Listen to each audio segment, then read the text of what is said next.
Eu cumprimento a todos com a paz do Senhor. Quem está feliz com Jesus hoje?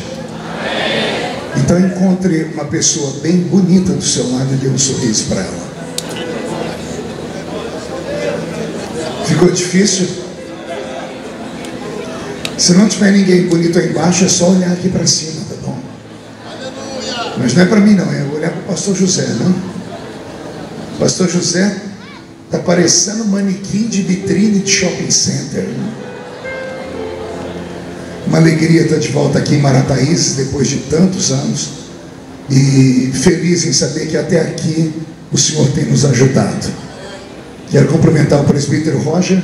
Deus te abençoe. Obrigado, viu, pelo convite. Muito obrigado pelo carinho. Cumprimentar o presbítero Franklin, que comprou um salgadinho para mim na estrada. Cadê o Franklin?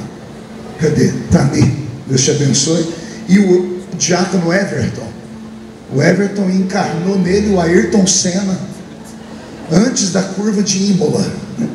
E depois da curva não prestou para mais nada, né? Veio correndo e nos trouxe em paz. Deus nos dará uma noite extremamente abençoada. Amém? Antes de pregar, pastor, se o senhor me autorizar, Roberto Marinho trabalha comigo já há alguns anos, e ele é levita. Eu gostaria que ele cantasse um louvor antes da pregação. A igreja pode tomar o seu assento? Pode tomar o seu assento.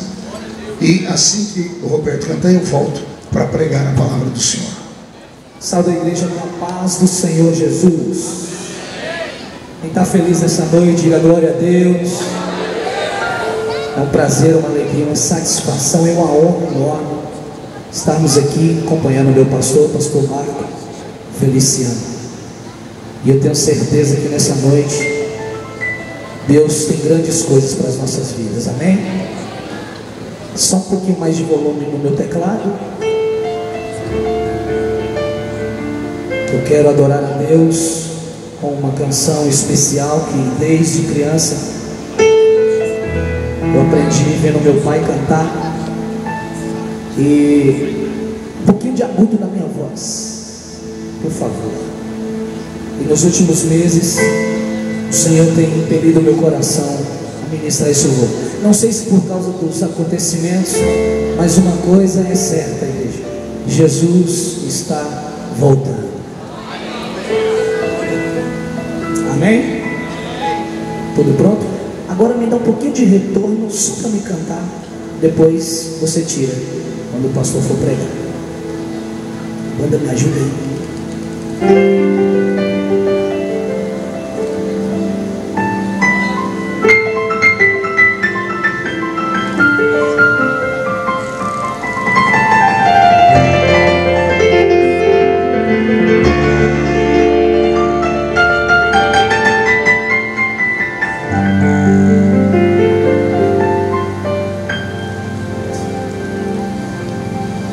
O mercado está vazio, seu trabalho já parou, e o martelo dos obreiros, seu barulho já cessou, e os ceifeiros lá no campo terminaram seu labor.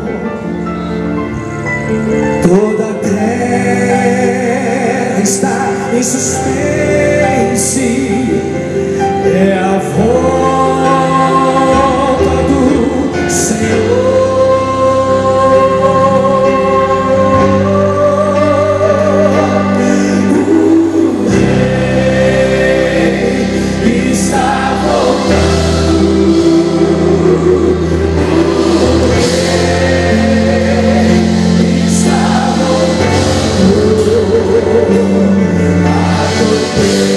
Yeah.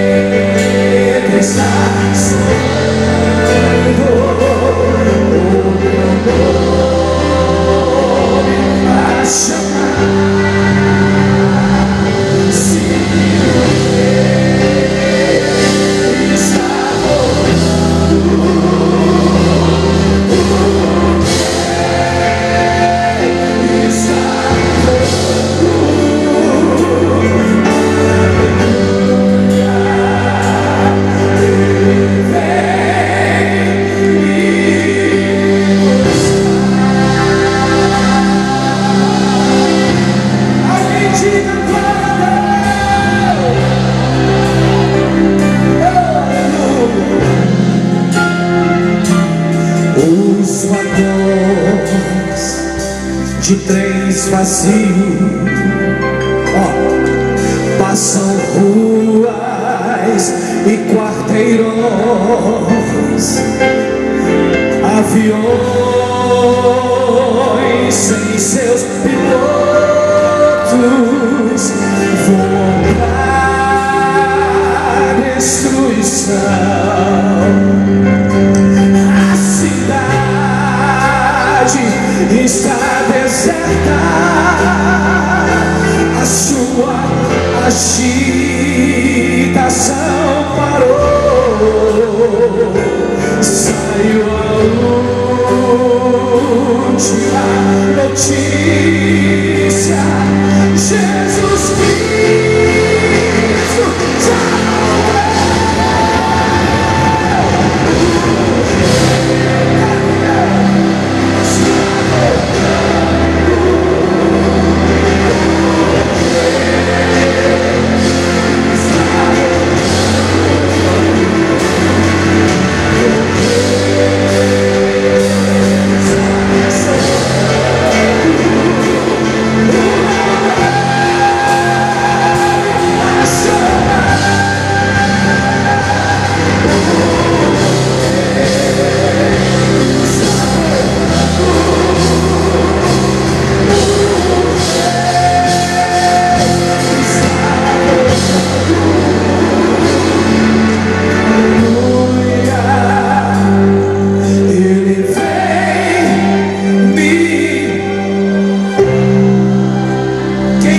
já diga glória a Deus.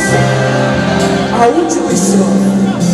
Vejo a multidão subir.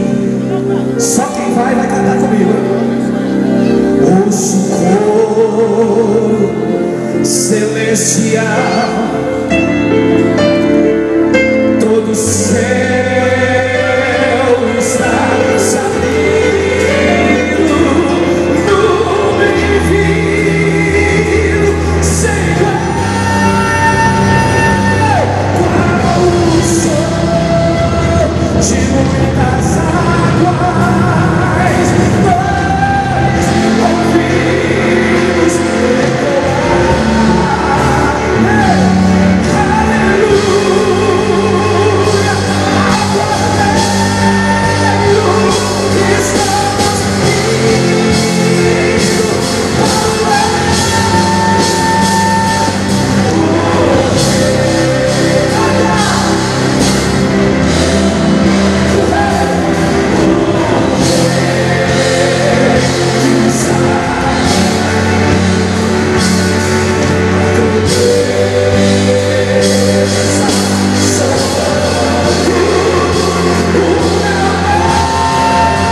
Diga a trombeta.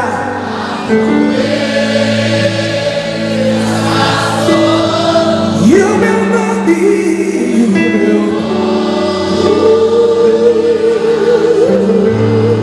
se o rei, se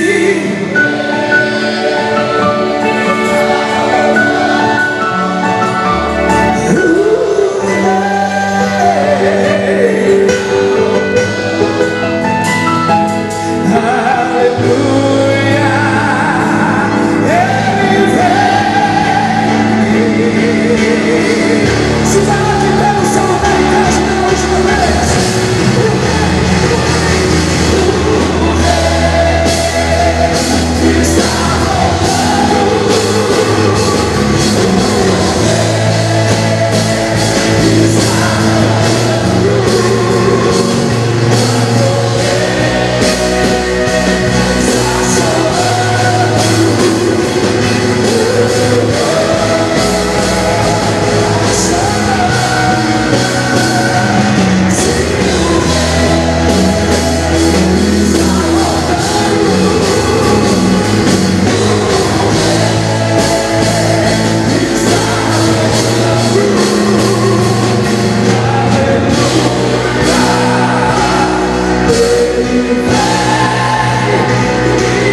estamos, abra sua Bíblia comigo,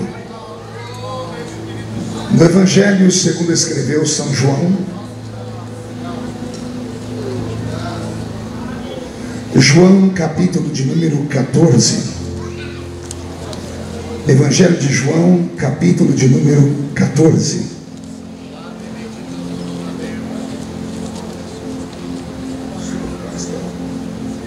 Sonoplastia é lá?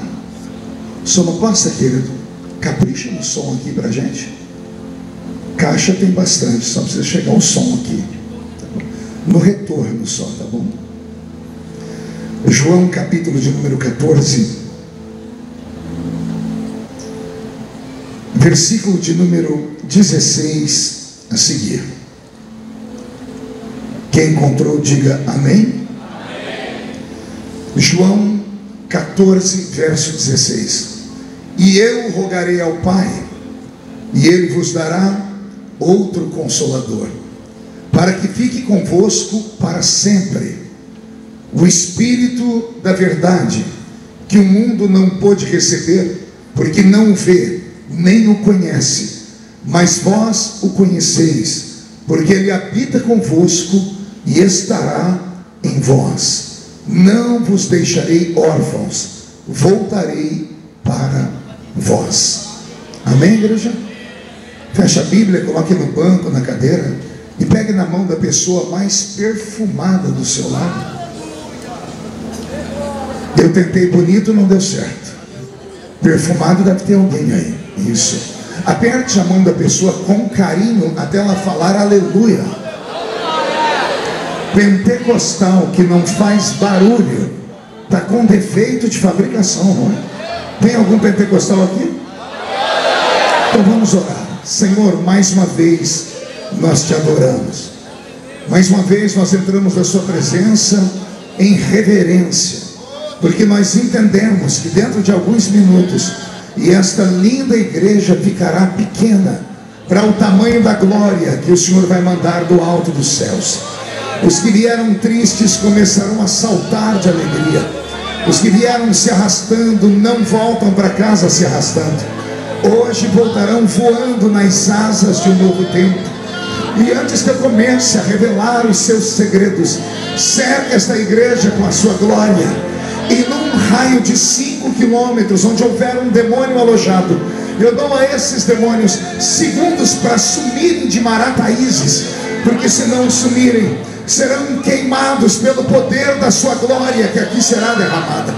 Rasgue o céu sobre nós esta noite, manda anjos de fogo descerem aqui, que estes anjos desçam trazendo brasas de fogo nas mãos, comecem a esparramar estas brasas entre nós, e onde houver um crente cheio do Espírito Santo, pega ele nesta noite, Jesus, e mostra o caminho da verdadeira e poderosa adoração.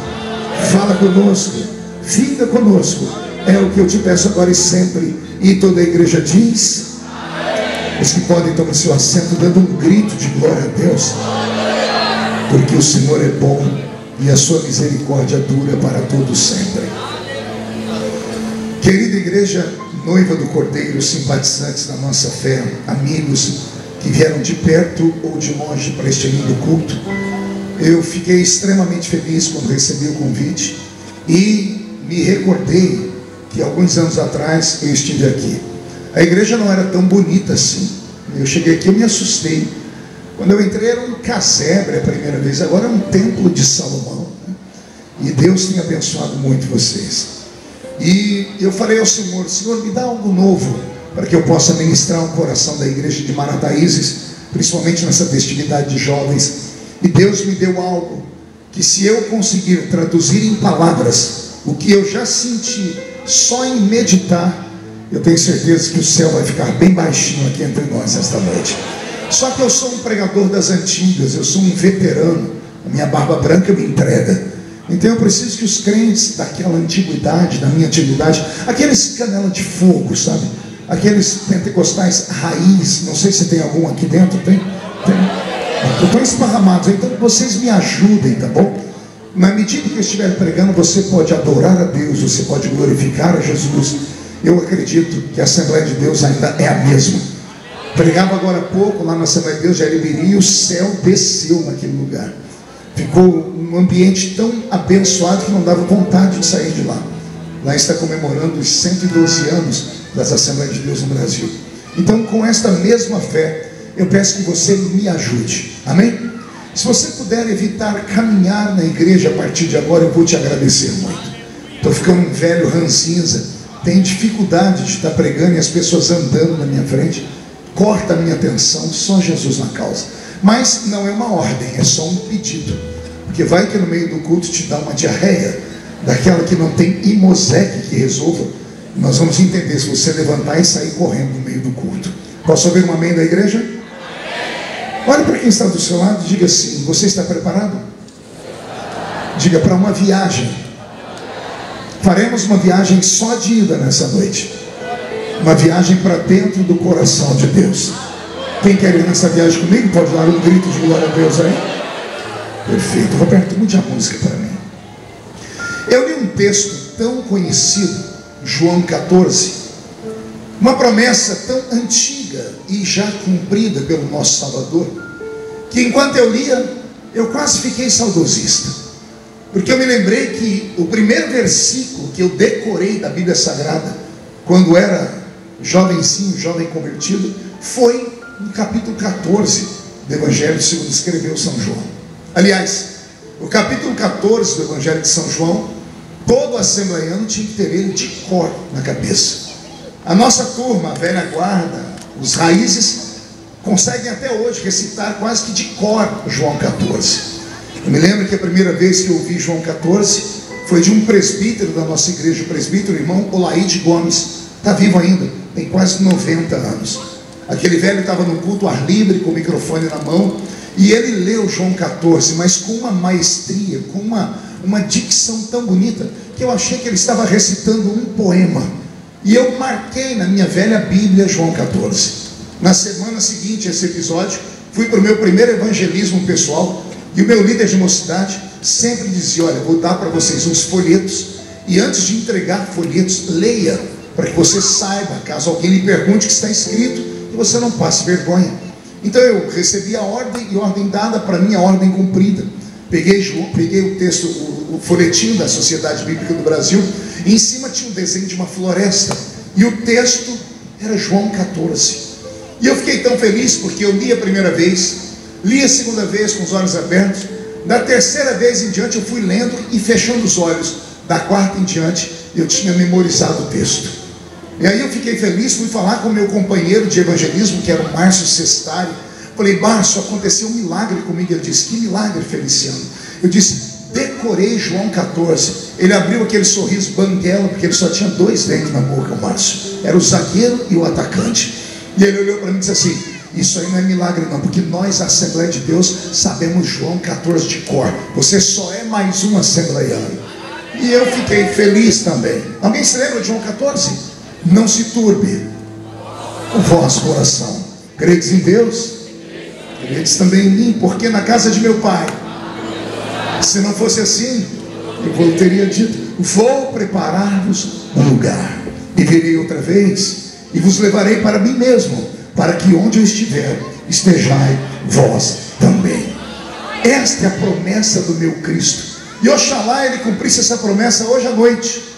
E se a trombeta do arrebatamento tocar hoje à noite, e daqui de dentro desta linda igreja, de quem está assistindo pelo telão aí fora, só 2 crentes subirem, um eu tenho certeza que sou eu. Quem é o outro? Vem comigo, deixa eu ver. Eu quero ver você provar isso durante o culto. O que eu trago para vocês hoje é algo que vocês talvez nunca tenham ouvido. João 14 é um texto que está fora do esquadro do Testamento. Vocês sabem que a Bíblia Sagrada não foi escrita para ser um livro comercial. Os livros da Bíblia Sagrada foram escritos aleatoriamente. Esse livro, esse velho livro que nós carregamos, ele levou 1600 anos para ser escrito, quase 2 milênios. Ou seja, o primeiro escritor da Bíblia e o último nunca se viram, nem sonharam em conhecer-se. Mas quem leu o primeiro livro da Bíblia e o último, Parece que os dois sentaram numa mesa para bater um papo e dizer: olha, eu começo e você termina.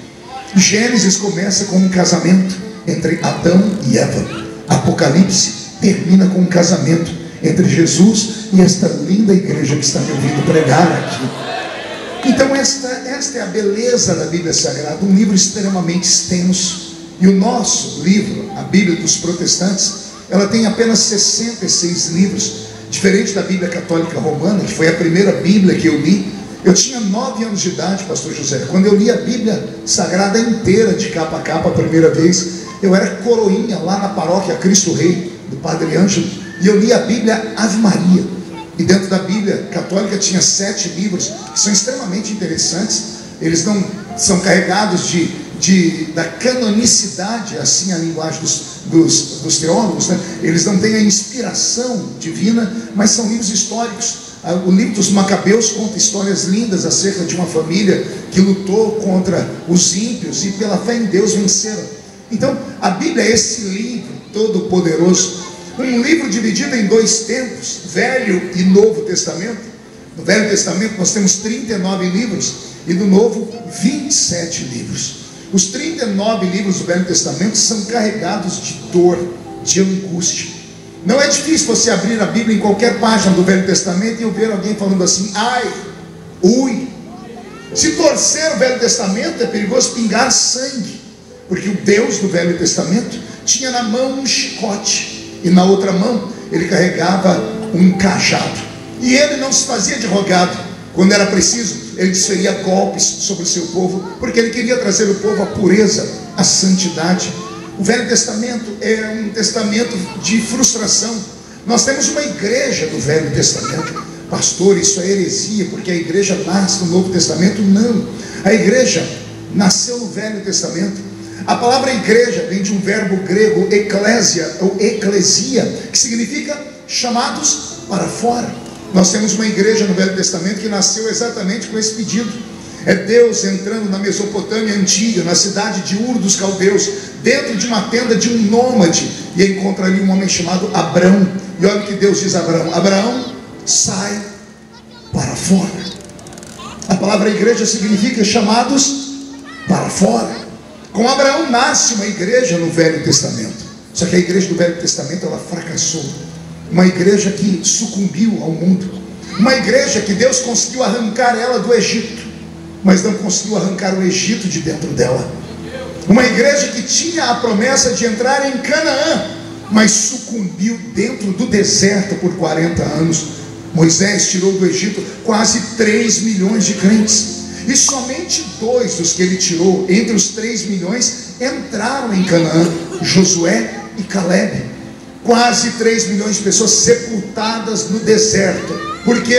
Porque eles saíram do Egito, mas o Egito nunca saiu de dentro deles. Por que você acha que nós temos o Velho Testamento na Bíblia apenas como história? Não. Quem não conhece a história está fadado a repetir os mesmos erros. Por isso que está escrito que tudo que foi escrito para o nosso entendimento. E nós precisamos ler esse livro mais. E aqui vai um puxãozinho de orelha em nós que somos assembleianos, que somos evangélicos. Somos o único povo que não temos paixão pelo livro que nos guia. Qualquer pessoa que se converte ao Espiritismo, em menos de 6 meses, ela leu todos os livros de Allan Kardec. Em menos de 1 ano, ela tem memorizado o Evangelho segundo o Espiritismo. Qualquer pessoa que se converte aos Testemunhos de Jeová, em menos de 2 anos, a pessoa tem dentro da memória quase 200 versículos decorados. E aí ela já pode sair para a rua para anunciar o evangelho deles. Qualquer pessoa que se converte ao Islã, em menos de 2 anos, já leu o Alcorão inteiro e está pronto para morrer por causa de Alá. Somos o único povo que se converte à fé verdadeira, temos a Bíblia Sagrada e ignoramos ela. Alguns só carregam ela debaixo do braço, pensando que é desodorante. Outros deixam ela aberta em casa, do lado da cama ou na estante, sempre aberta, ou no Salmo 91 ou no Salmo 23, como se fosse uma espécie de mandinga, uma macumbinha evangélica. Está tudo errado. O salmista ensinou para nós como é que a Bíblia funciona. Não é deixar ela aberta perto da cama. O salmista diz: eu escondi a tua palavra no meu coração, para eu não pecar contra ti. O segredo da Assembleia de Deus é esse: é amar a Bíblia, é comer a Bíblia, é devorar a Bíblia Sagrada. O primeiro livro da Bíblia a ser escrito, você sabe qual foi? Jó. Você nem sabia disso. E quem foi que escreveu Jó? Moisés, o mesmo que escreveu Gênesis, Êxodo, Levítico, Números e Deuteronômio. Só que ele não escreveu apenas Jó e não escreveu apenas o Pentateuco. Tem vários salmos da Bíblia escritos pelo velho Moisés. Olha como a Bíblia é extravagante. Nós temos na Bíblia os profetas maiores e os menores. Quando eu era ignorante, eu achava que o profeta maior valia mais que o profeta menor. Depois eu fui entender que o profeta maior é aquele que teve um volume maior de profecias, como Isaías, Jeremias, Ezequiel. E os profetas menores, os que tinham um volume pequeno de profecias, como Abacuque, Sofonias, Ageu. Só que os menores não são diferentes dos maiores, não tem menos valor, pelo contrário, é num livro pequenino da Bíblia que só tem 2 páginas que tem esta palavra aqui, ó: aviva, Senhor, a tua obra no meio dos anos. No meio dos anos a notifica. Na ira, lembra-te da misericórdia. Está lá no livro do profeta Abacuque. Então a Bíblia é esse livro, um livro que tem romance, tem amor dentro da Bíblia. Temos a carta de Salomão, a carta de Cantares, escrita para a velha sunamita. Nós temos livros históricos, nós temos livros que são pesadíssimos, como por exemplo o livro de Provérbios. Provérbios são conselhos. O homem moderno diz que se conselho fosse bom, ninguém dava, vendia. Tem alguns conselhos fora de Provérbios que dá arrepio quando a gente lê. Tem um que diz assim: melhor é o homem ir a um velório do que ir a uma festa. Tenta convencer o seu filho disso. Chega na sua filha e diz assim: ó, tem uma coisa boa para você fazer hoje. O que, mãe? Ó, vai num velório. Tem velório da dona falando de tal, você vai ver como é bom. Que coisa, a sua filha fala: a senhora é louca, a senhora é mórbida, a senhora gosta de coisa ruim. Mas está escrito que melhor é o homem ir a um velório do que ir a uma festa. Só vai entender isso quem é velho, porque o velho sabe a dor que é ficar em casa esperando o filho depois de uma noite de sábado e o filho não vem. Você não sabe para onde ele foi. Ele desliga o celular, deixa acabar a bateria do celular, esquece da gente, a gente fica agoniado, porque quem vai em uma festa vai atrás de azaração, vai atrás de drogas, de sexo, etc, etc. Mas quem vai em um velório, não. A pessoa entra, olha para aquele paletó de madeira, vê um ser humano que estava vivo até ontem e diz assim: se foi ele hoje, amanhã pode ser eu. A pessoa sai pensando na vida. Esta é a Bíblia Sagrada. A Bíblia Sagrada é a boca de Deus falando. Quando eu era menino falavam assim, que a Bíblia aberta era a boca de Deus falando. Eu emendei depois de velho: fechada também é a boca de Deus falando. Quantos julgamentos são feitos ao redor do mundo, em países cristãos como os Estados Unidos da América, que antes de ter um julgamento, alguém apresenta uma Bíblia e faz o cidadão colocar a mão em cima dela e fazer um juramento. Por que as pessoas acreditam na Bíblia? Porque ela não é um livro comum. Uma vez em um debate filosófico com um cidadão aí do país, ele tentou me ridicularizar e riu de mim, dizendo: você acredita mesmo num livro que tem mais de 40 autores? Eu disse: jamais acreditaria nisso, porque cada autor tem um pensamento. Ele falou: então você está mentindo, que você crê na Bíblia. E eu tive que ensinar ele, dizendo assim: a Bíblia não é um livro que tem mais de 40 autores, ela tem mais de 40 escritores. Autor é um só. E o autor da Bíblia está aqui em Marataízes nessa noite. Ele é tão grande que enquanto eu prego, ensino, ele caminha no meio dos castiçais. E mesmo os pés dele estando aqui dentro dessa igreja de Marataízes, a face dele está diante dos serafins que estão cantando: santo, santo, santo é o Senhor dos exércitos. E a Assembleia de Deus de Marataízes já vai ficar cheia da sua glória. Esta é a palavra do Senhor, esta é a Bíblia Sagrada. Ame a Bíblia, coma a Bíblia, devore a Bíblia e nunca tenha vergonha da Bíblia. Há um versículo na palavra que diz assim: não envergonhe do Evangelho de Cristo, porque ele é o poder de Deus para a salvação de todo aquele que nele crê. Não importa se Deus aqui para frente te exaltar, se você conseguir um emprego lá na NASA, se você for alguém da área das ciências que vai descobrir o câncer, não importa se você é das letras, não importa onde você chegar, lembre de onde você veio. Foi com esse livro, foi esse livro dentro do seu coração, carregando ele para os cultos. Por que eu digo isso? Porque as pessoas vão passando o tempo, vão conseguindo riquezas, vão conseguindo entendimento, vão ficando intelectuais, e no meio do intelecto acabam esquecendo a palavra, acabam ridicularizando a palavra, acabam dizendo que esse livro tem que ser inclusive reinterpretado. Já tem uma lição hoje de alguns ex-pregadores de fama do Brasil, dizendo que a Bíblia é um livro ultrapassado, que nós temos que deixar ela mais moderna. Homens que se perderam no meio do caminho, vomitaram de tanta coisa ruim que comeu, de tanto lixo tóxico que comeram. Mas nós, assembleianos, temos uma raiz fincada. Nada abala a nossa fé, porque a palavra está acima de tudo e acima de todos. E por esta palavra eu morro, e por esta palavra eu vivo. É por isso, pastor, que 16 anos dentro de Brasília, eu provei para todos os irmãos que Babilônia não muda Daniel, mas Daniel põe fogo em Babilônia. O Egito não muda José, mas José consegue governar o Egito. Temos que entender que Deus é maior do que tudo e é maior do que todos. Quem concorda com essa minha pequena introdução pode dar um glória a Deus, por favor. Então respire fundo e vem comigo. O capítulo 14 do Evangelho de João, ele está fora do contexto. Como a Bíblia não foi escrita para ser vendida, e ela não foi escrita em ordem cronológica, o capítulo 14 de João deveria estar entre o capítulo 18 e 19, momentos antes da crucificação de Jesus. Pergunte por quê? Só falo se todo mundo perguntar. Só falo se todo mundo tiver curiosidade de verdade. Simples. Porque quem conhece a história e o texto vai ver que o capítulo 14 de João é um capítulo de despedida, é um capítulo de término. Jesus chamou os seus 12 discípulos, a quem ele transforma em apóstolo, 12. Quantos eu disse? 12. Você sabe que Jesus não teve somente 12 discípulos, não é? Somente lá em Lucas capítulo 10, ele enviou uma comitiva de 70 discípulos.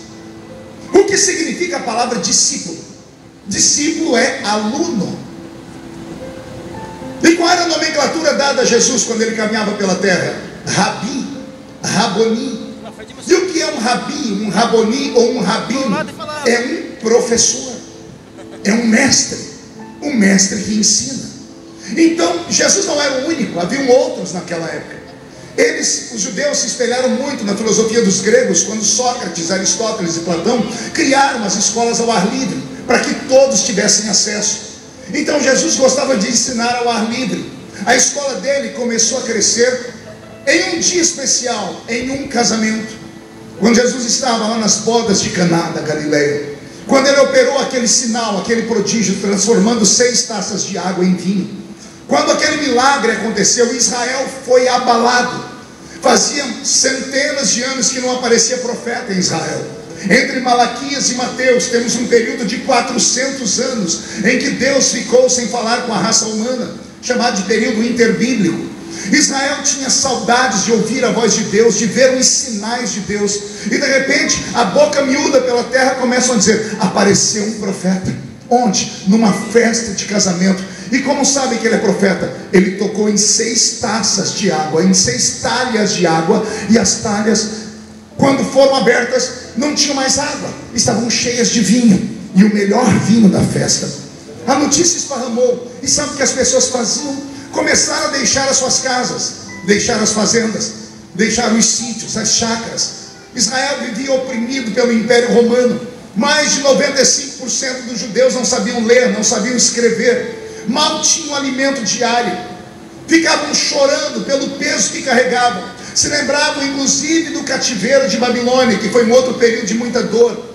Israel estava carregado de angústia. E de repente alguém começa a dizer: surgiu um profeta de verdade. E perguntaram qual é o nome dele. E as pessoas diziam: Yeshua, o filho de Maria. Dizem que por onde ele passa coisas extraordinárias acontecem. Dizem que ele dá vista ao cego, que ele levanta o paralítico. Dizem que ele cura os enfermos. Dizem que ele faz coisas extraordinárias. E as pessoas começaram a deixar a vida de miséria que tinham para seguir Yeshua. A escola de Yeshua começou a crescer. O rabino da Galileia começou a crescer. Ele começou a ter alunos, 1, 2, 10, 100, 1000, milhares. Houve um dia em que a aula de Jesus explodiu. Ele tinha 5.000 homens, fora mulheres e crianças na frente dele. Se cada homem tivesse uma mulher, e cada homem uma mulher uma criança, 15.000 alunos em uma única sala de aula. ao ar livre no pé da montanha. E ali ele deu os maiores ensinamentos dele, que foi o Sermão da Montanha, que todo crente deveria ter guardado dentro do coração. Quando começaram a ver que ele era um professor que não só ensinava, ele praticava o que ensinava. Porque esse professor, ele chega gritando na terra dessa forma: é chegado o reino de Deus na terra. Meia dúzia entendeu? Eu vou falar de novo. Aqui está o textual de Jesus. Em todo lugar que ele chegava, ele dizia: é chegado o reino de Deus aqui na terra. E o que era o reino de Deus? Era um reino que não tinha necessidades, era um reino que não tinha doenças, era um reino que não tinha falta de esperança, era um reino que não tinha dor, era um reino que não tinha morte, era um reino que não tinha tristeza. As pessoas começaram a caminhar para ver se isso acontecia, e onde ele chegava, o reino de Deus entrava com ele. Ele paralisou enterros, ele tirou mortos de dentro da tumba depois de 4 dias, ele levantou paralíticos, ele abriu os olhos dos cegos, os surdos ouviam, os demônios fugiam dele, as pessoas com epilepsia eram curadas. E aí essa escola começou a crescer, porque as pessoas viram que além de falar, ele dava sinais. Só que aí aconteceu um problema. Pergunte o quê? Começaram a gostar mais dos sinais do que das palavras. E quando começaram a acostumar mais com os milagres do que aquilo que ele ensinava, o professor começou a endurecer as aulas, ele começou a bater nos alunos, ele começou a dar pesados ensinamentos, ele começou a ser forte, grosso. E teve um dia que ele deu tanto grito com os alunos, ele falou: podem ir embora. E ele saiu andando sozinho. Falou: perdi a minha sala de aula. Daqui a pouco ele escuta uns passinhos atrás dele, ele para ver, e no meio de milhares vem andando 12. Ele olhou para os 12 e disse: vocês também não vão embora não? Aí um deles disse assim: e para onde iremos nós, se só tu tens palavra de vida eterna? Para onde iremos nós? E isso, Silas, tocou o coração de Jesus, e ele entendeu que o avivamento que ele provocaria no mundo não era com quantidade, mas era com qualidade. E olha que ensinamento, aqui dá 1 hora de pregação. A gente corre pelo Brasil e pelo mundo, e o povo diz que só tem avivamento quando tem multidão. Isso é uma perfeita mentira. Eu estive ano passado, no ano retrasado, no maior ajuntamento de crentes da história do Brasil, lá na Marcha para Jesus. 3 milhões de crentes marchando. Eu fiquei orgulhoso. À noite eu liguei o Jornal Nacional só para ver o William Bonner ter que confessar que os crentes têm força. E quando o William Bonner estava dizendo: crentes marcham para Jesus em São Paulo, 3 milhões de evangélicos, quando eu fui dar glória a Deus, eu senti uma tristeza. O Espírito Santo me visitou e me deixou triste. Eu falei: por que eu fiquei triste, Senhor? E ele disse: seria muito bonito se o William Bonner continuasse a história. Eu falei: de que forma? Se ele dissesse: 3 milhões de crentes marcharam em São Paulo, vírgula, e um paralítico andou. 3 milhões de crentes oraram e um surdo ouviu. 3 milhões de crentes oraram e um pecador se converteu. Se ajunta 3 milhões de pessoas para nada, só para cantar e pular igual canguru. Não há um sinal, não há uma manifestação. Então isso não é avivamento. Quantidade não é avivamento. Avivamento é qualidade.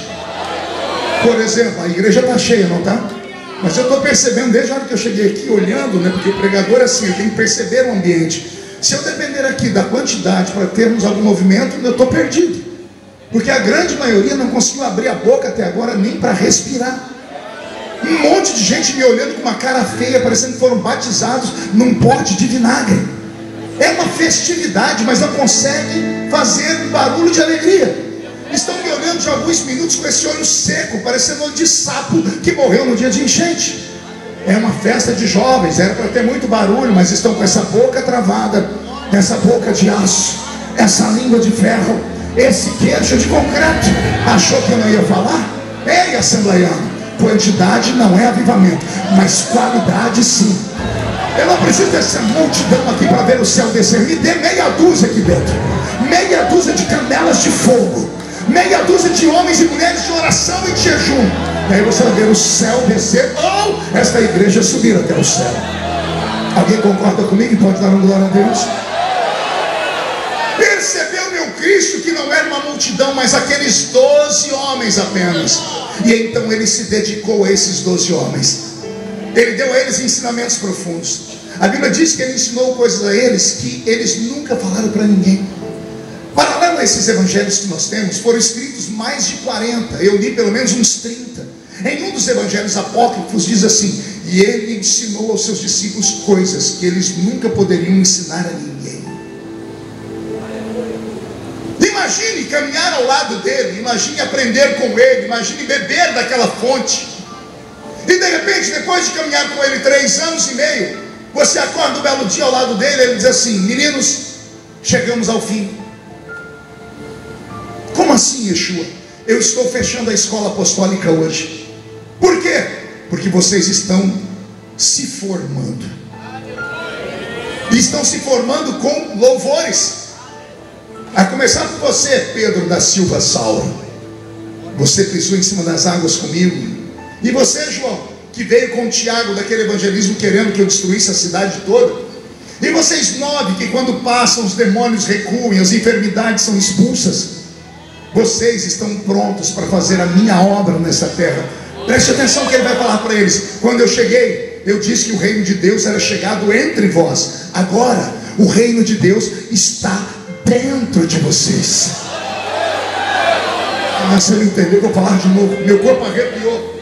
Jesus chegou convidando eles: para que o Senhor quer que eu vá com você? Porque é chegado o reino de Deus entre vós. Agora ele vai embora e diz: eu vou embora e eu não levo o reino, porque o reino agora está dentro de cada um de vocês. O que é o reino de Deus? Está dentro de nós. É fazermos as obras que ele faz.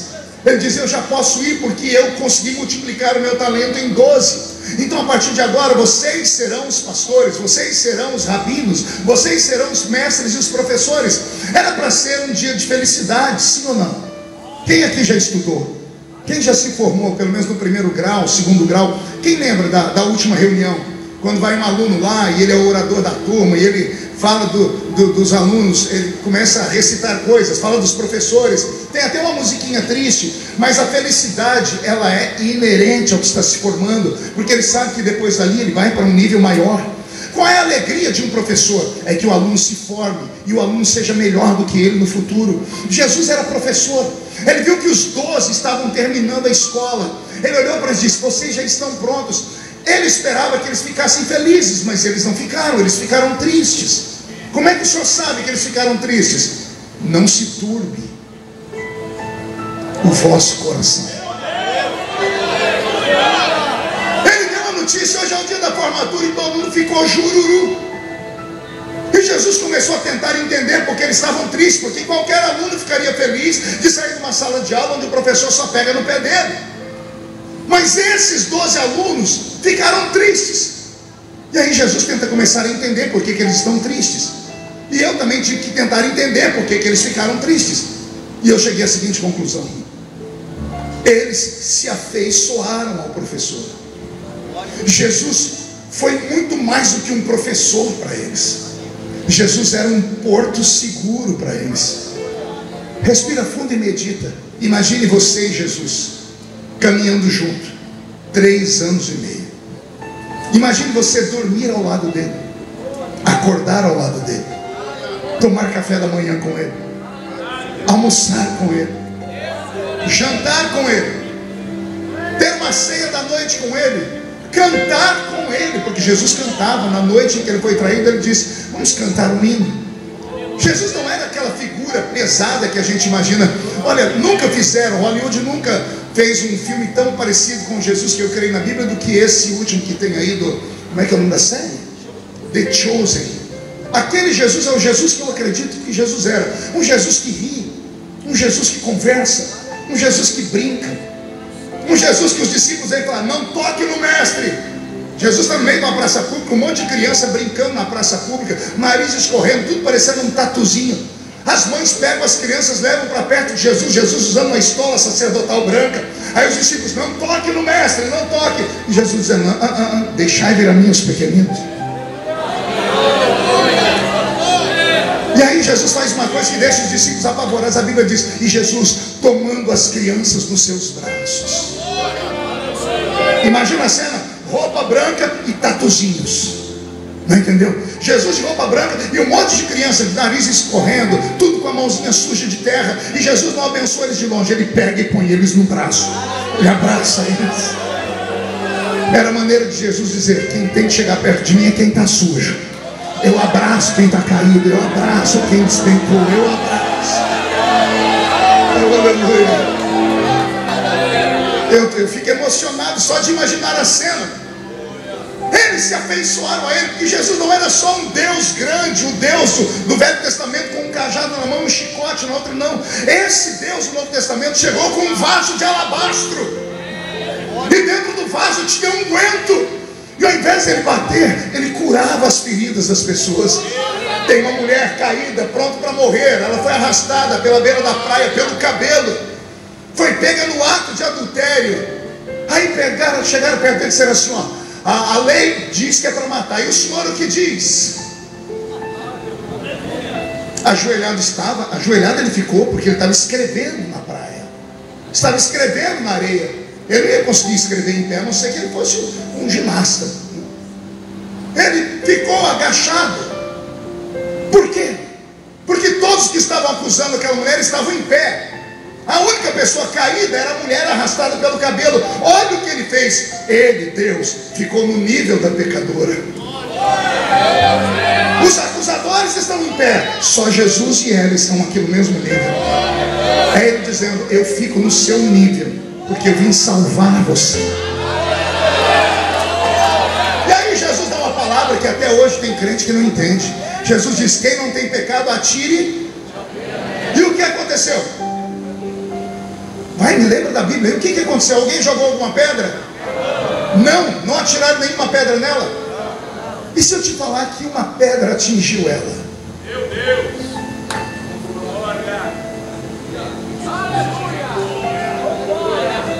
Porque ele diz: quem não tem pecado, atire a primeira. Tinha alguém ali sem pecado? Tinha um, Jesus. Quem não tem pecado, atire a primeira pedra. Ele estava lá. Pastor, que pedra que Jesus atirou sobre ela? Ele se jogou sobre ela, porque ele é a pedra de esquina, ele é a pedra angular, ele é a rocha de Meribá, de onde sai a água para matar a sede. Jesus se jogou em cima dela. De que forma? Dizendo para ela: se eles não te acusam, eu também não te acuso. Vai e não peques mais.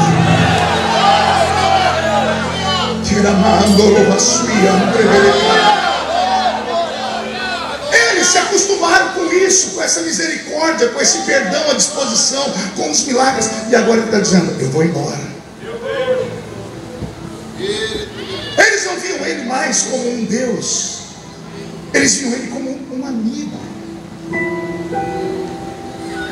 Eles se acostumaram a ter ele por perto. Eles não queriam ficar sem a presença dele. Aqui está o segredo da mensagem da noite. Triste é o crente que não percebe mais a presença dele.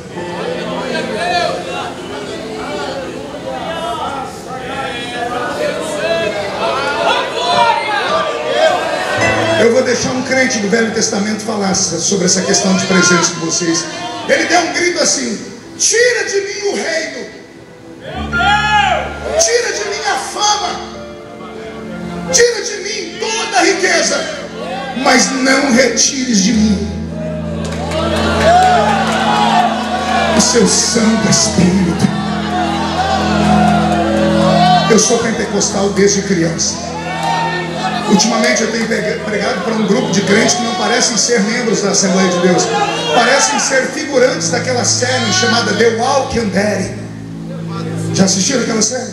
Zumbis, mortos-vivos que caminham, pessoas que conseguem entrar na igreja, mas não conseguem mais entrar no culto. Opa, deixei uma chave, só 3 entendeu. Vou falar de novo. Os crentes modernos entram na igreja, mas não entram no culto. E entrar na igreja não é mérito para ninguém. A pessoa entra na igreja e parece estar sentada em cima de um formigueiro. Ela entra na igreja e não consegue se ligar no céu. Entrar na igreja não é mérito para ninguém, porque fizeram até uma piada no Brasil. Dizem assim: por que o cachorro entrou na igreja? Porque a porta estava aberta. Os crentes hoje tentam oprimir os pastores, dizendo: pega leve comigo, pastor, porque pelo menos eu estou vindo na igreja. Pelo menos não, infeliz. Se for para entrar só na igreja, a porta da rua é serventia da casa. Não adianta você entrar na igreja e se tornar esse peso para a igreja. Você está aí com a perna cruzada, mascando essa desgraça desse chiclete. Eu vi daqui de cima pessoas que estão sentadas, agora a igreja libera para sentar homem e mulher junto. Se só sentassem, mas ficam trocando carinhos dentro da igreja. Eu vi agora há pouco um rapaz dando um beijo no rosto da moça. Pode até beijar, mas tem lugar para isso. Aqui não é lugar para isso. Aqui é um santuário do Deus vivo. É aqui que Jesus cura, batiza com o Espírito Santo, liberta as vidas. Mas como é que Jesus vai curar, batizar com o Espírito Santo e libertar vidas, se você não consegue entrar no culto? Não dá para entrar no culto com essa cara pesada. Não dá para entrar no culto com esse corpo pesado. Você só pode entrar no culto se você se despir de toda a sua humanidade. Só pode entrar no culto quem tem necessidades, porque quem pede recebe, quem bate a porta abre, quem procura encontra. Se tem alguém que precisa, por favor, reage nessa noite por mim.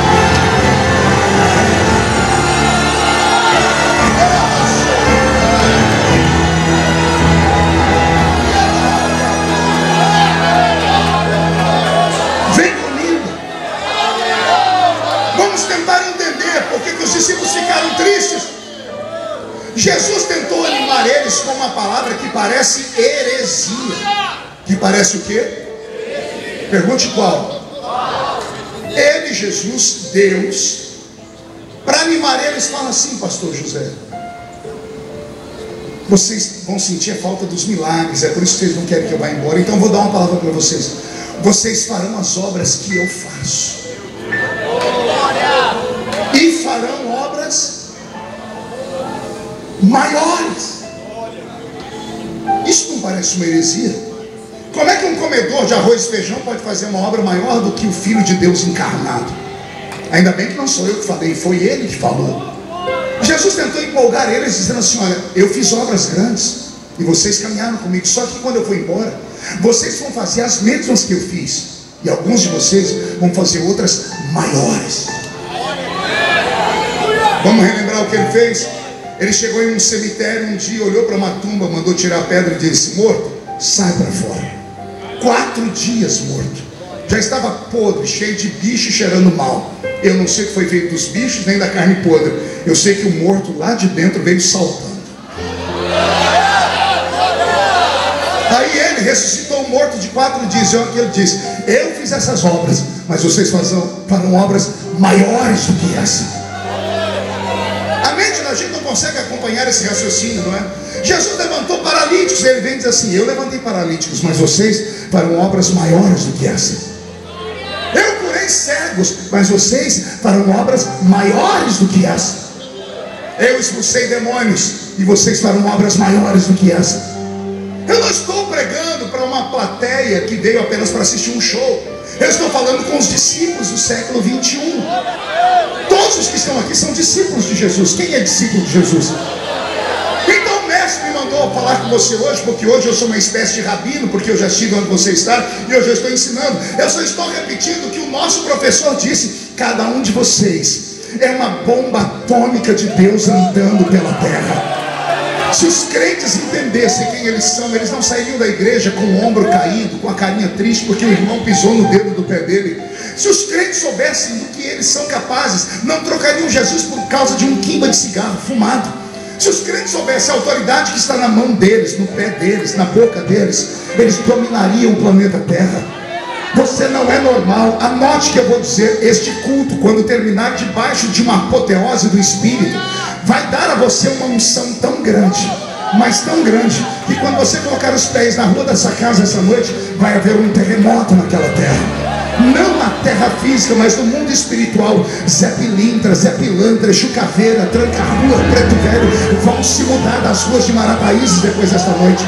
Terreiros de macumba vão fechar. Anote o que eu estou dizendo: bocas de fumo vão fechar. Lugares de prostituição vão falir. Por quê? Porque os alunos vão sair daqui hoje debaixo de uma autoridade, farão as obras que fez o mestre e farão obras maiores do que essa.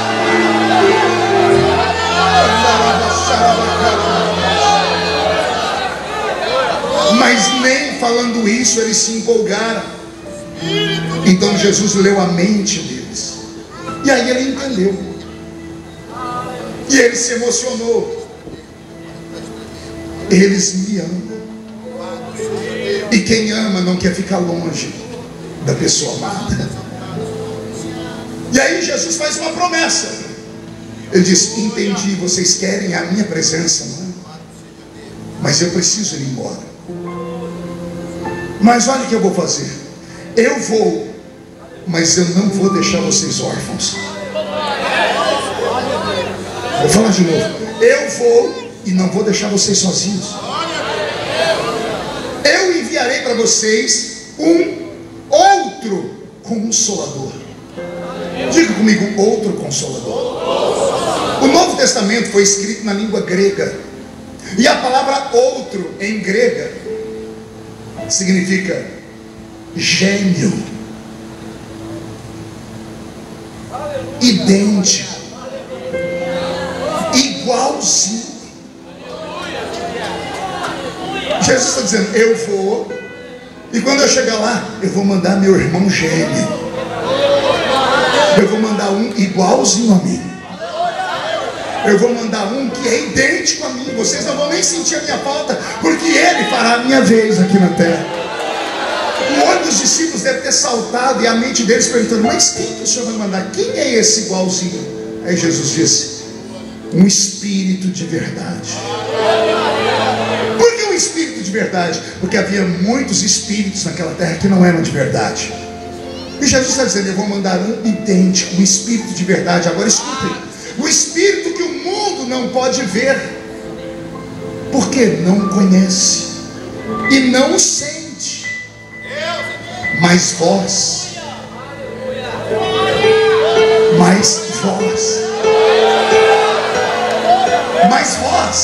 o conheceis. Olha o que ele vai dizer: e ele estará convosco. Mas ele não termina aí, ele diz: ele estará convosco, e se tudo der certo, um dia ele vai estar em vós. Com e em. Diga comigo: com e em. Ele diz: quando ele chegar, ele vai ficar convosco. Por que convosco? Porque vocês vão ter que conquistar ele como me conquistaram. Vocês vão ter que manter intimidade com ele como mantiveram comigo. E a intimidade não é da noite para o dia, leva tempo. Você tem que comer pelo menos 1 quilo de sal com a pessoa para conhecer ela. Jesus está dizendo: ele vai chegar e vai ficar com vocês. Aí cumpra vocês conquistá-lo. Para quê? Para ele deixar de andar com vocês e ele vir morar dentro de vocês.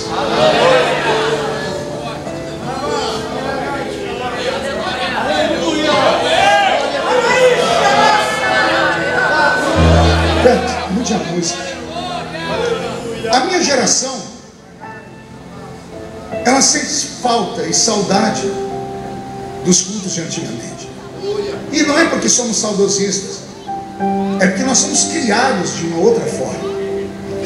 Não é a beleza da igreja que nos assusta, não é isso que tira a gente do lugar. Não é só a música moderna, não. É que nós sentimos falta da presença. Que presença, pastor? Aquela presença que fazia ele batizar com o Espírito Santo quando a gente cantava o hino 15 da harpa. Era o foi na cruz que um dia eu vi. E ele se alegrava tanto e dava línguas estranhas para os crentes. Nossas igrejas tinham um sininho igual esse aqui, parecido com ele. Esse sininho não era para colocar ordem no culto, era para falar para os irmãos: quieta, quieta, quieta. Porque era muito barulho. Por que era muito barulho? A presença. Quem já pisou no santo dos santos, em outro lugar não consegue viver. Essa pessoa que está do seu lado, quieta, que não abre a boca, ressabiada, caneta, papel na mão, duas coisas: ou ela já foi uma adoradora extravagante, no meio do caminho perdeu, ou ela nunca conheceu presença. Por quê, pastor? Porque é impossível você fazer amizade com o Espírito Santo e conquistá-lo, entrar dentro de você e morar dentro de você, e você continuar sendo a mesma criatura. Você acha mesmo que eu grito porque quero? Você acha que eu pulo porque eu quero? Eu sou um homem equilibrado, eu me comunico em 3 idiomas, pessoal. Eu já fui cortador de cana-de-açúcar, sim, põe laranja, algodão e café, mas eu prosperei, progredi. Eu me preparei intelectualmente, eu li quase 5.000 livros.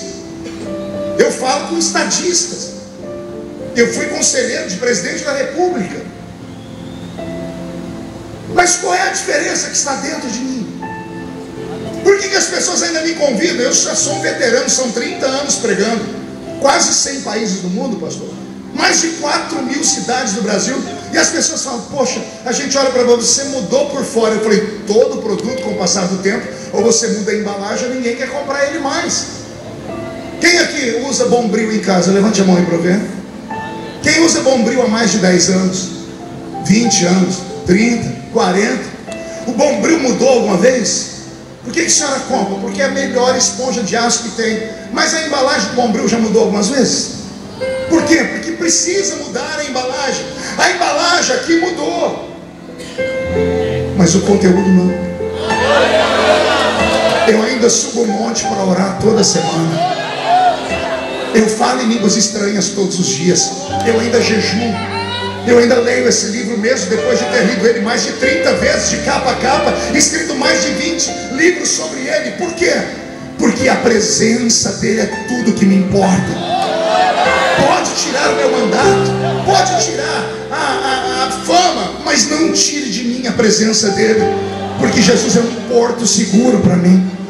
Pastor, e como é que ele é seu porto seguro? Como é que o senhor fala com ele? Através do Espírito Santo.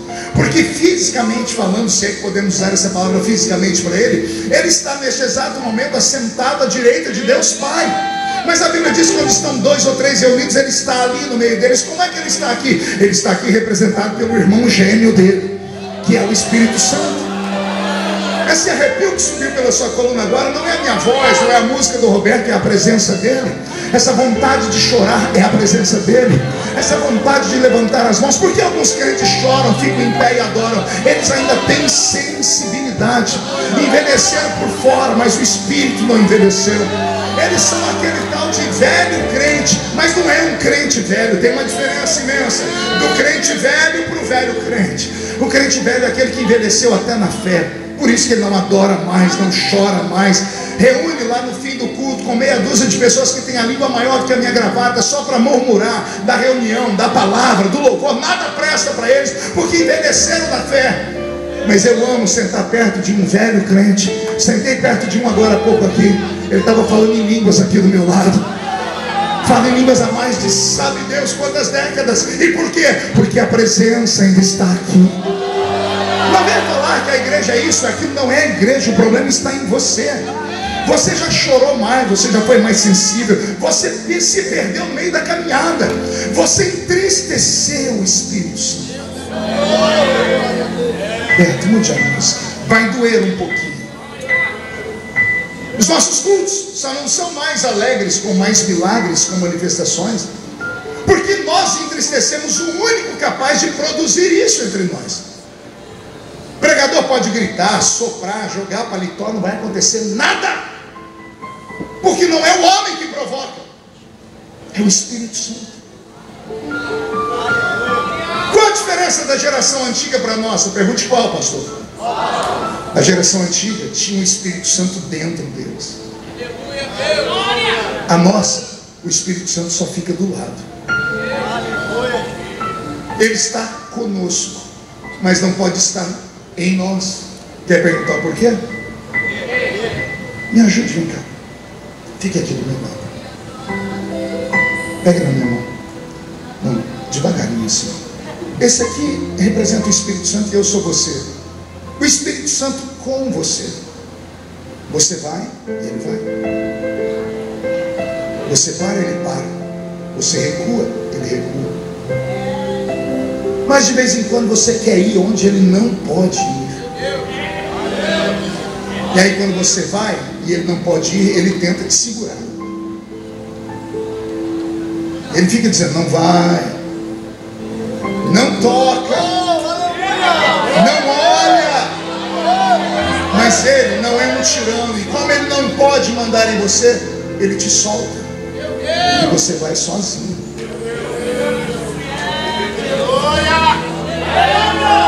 Porque ele está com você, ele não está em você. Porque se ele estiver em você, você não consegue olhar pornografia. Ei, garoto, suas madrugadas são pesadas por causa do TikTok. Você sabia que o TikTok tem um dom de revelação? Sabia? Se você ficar olhando o TikTok por 30 segundos, ele entende que você amou o que você está vendo. Ele passa a sugerir para você coisas semelhantes. Se você vê pornografia, ele vai só te mandar pornografia. Se você só vê palhaçada, ele só vai te mandar palhaçada.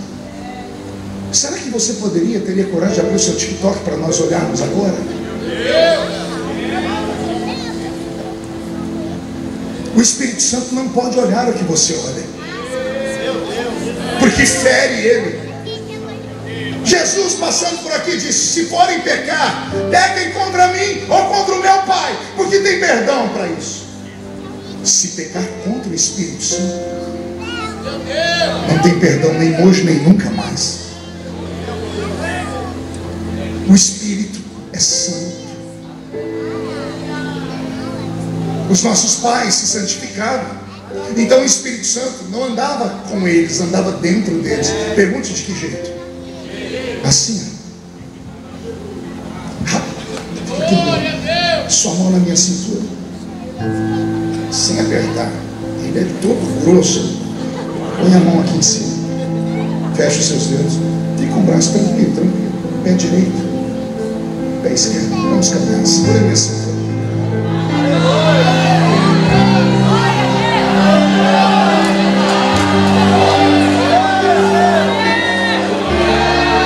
A Bíblia diz: porão a mão sobre os enfermos e os... Olhe para a sua mão agora. Olha, o que você vê? Você vê saindo raios daí? Tem fogo? Tem poderes saindo daí ou não? Não. Só tem calo, unha encravada, esmalte, anéis.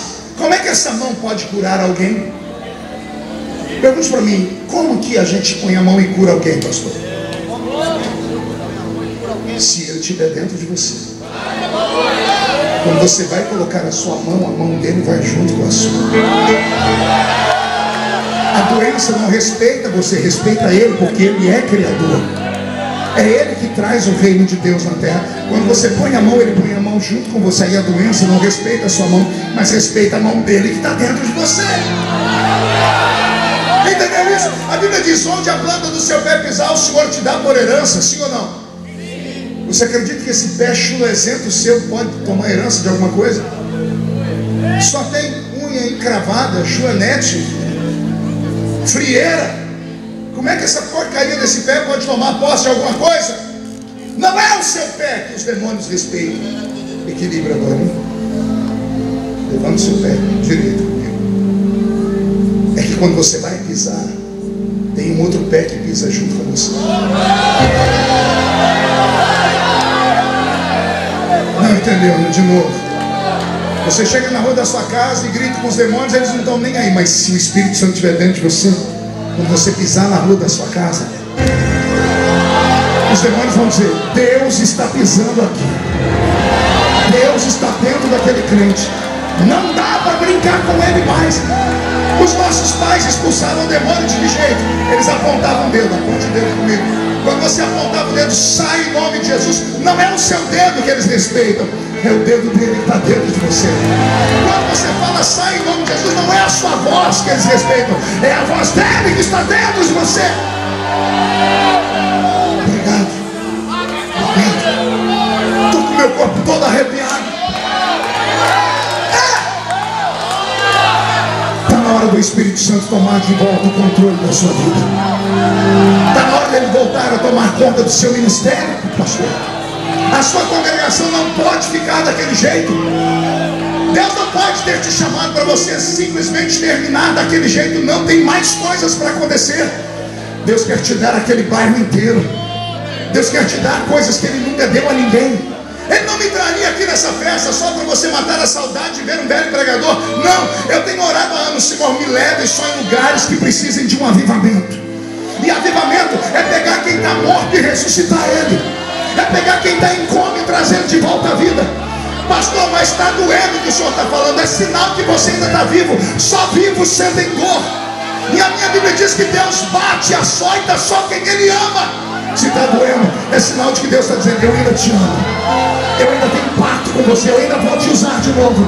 O Senhor me trouxe aqui porque Ele quer virar a sua vida do avesso depois dessa noite. Alguém acredita nisso? Então agora não dá um grito, não, dá um berro de glória a Deus para acordar a cidade.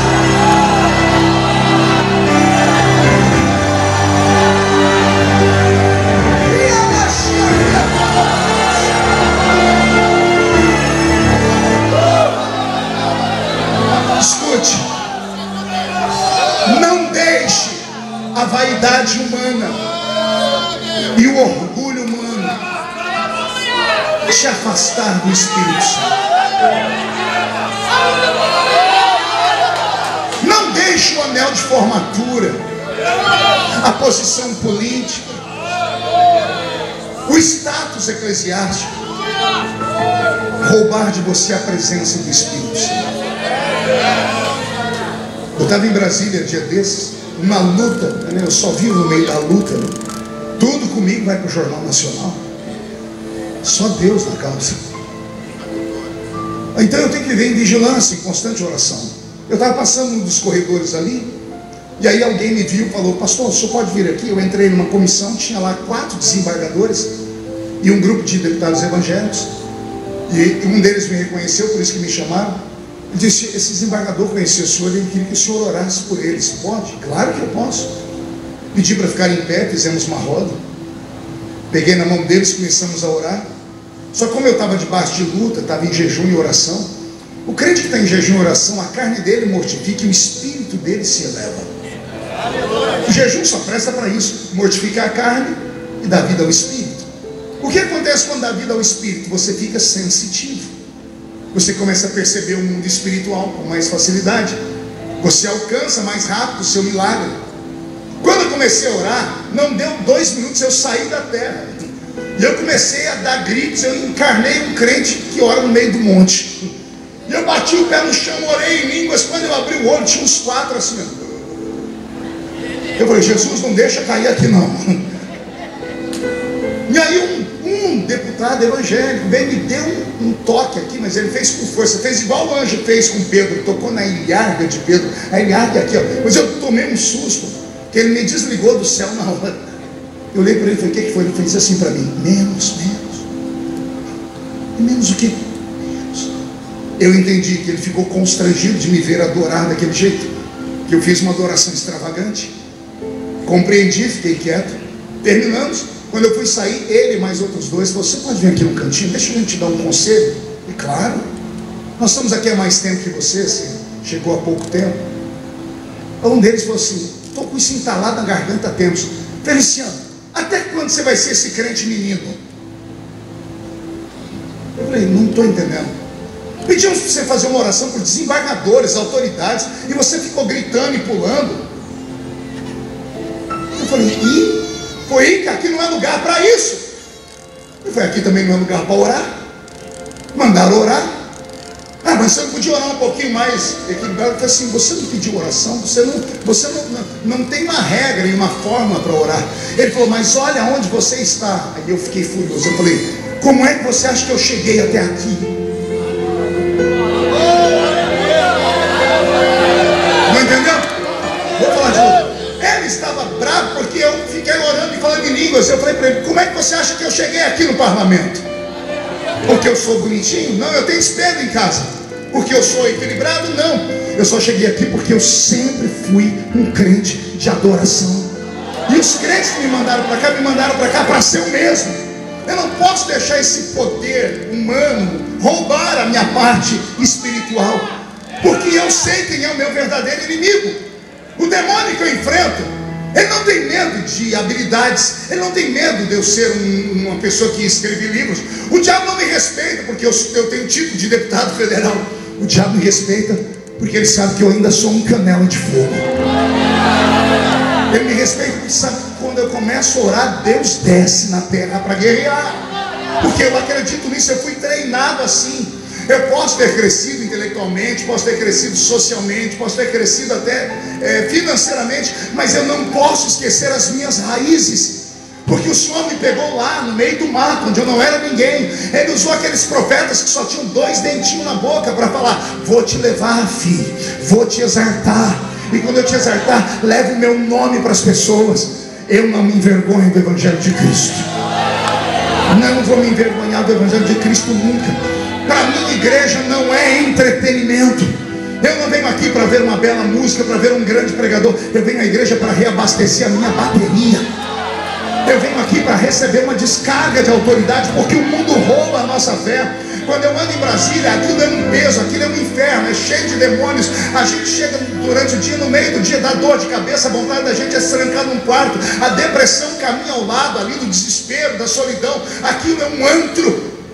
Eu só me mantenho firme porque eu ainda tenho minhas mães de oração. Eu ainda tenho aquelas velhinhas de coque que eu ligo para casa delas e diz: irmã Maria, ora por mim que eu estou pesado aqui. Aí fala: vamos orar, meu filho. E as começam a orar, não sabem falar nada com coisa nenhuma. Daqui a pouco: eu estou vendo um homem entrando na sua sala. Esse homem é assim, assim, assim. Quando ele entrar, faz isso, isso, isso. Aí eu fico me perguntando: Deus, a mulher não sabe ler nem escrever, ela está vendo o futuro. E o Senhor diz: ela tem intimidade comigo. O Espírito não anda do lado dela, anda dentro dela. Assembleiano, nós não somos normais. Aliás, eu não aguento pregar mais para crente normal. Crente normal é muito chato. Crente normal tem uma explicação para tudo. Crente normal reclama de tudo. Reclama do barulho, reclama se eu pulo, reclama se eu não pulo, reclama de tudo. Cansei de pregar para gente normal. Eu só prego para gente doida agora. Tem algum doido aqui? Não está parecendo, você está muito equilibradinho aí. Tem algum assembleiano aqui, raiz? Alguém que ora em línguas estranhas? Então, por favor, dá uma rachada de língua estranha.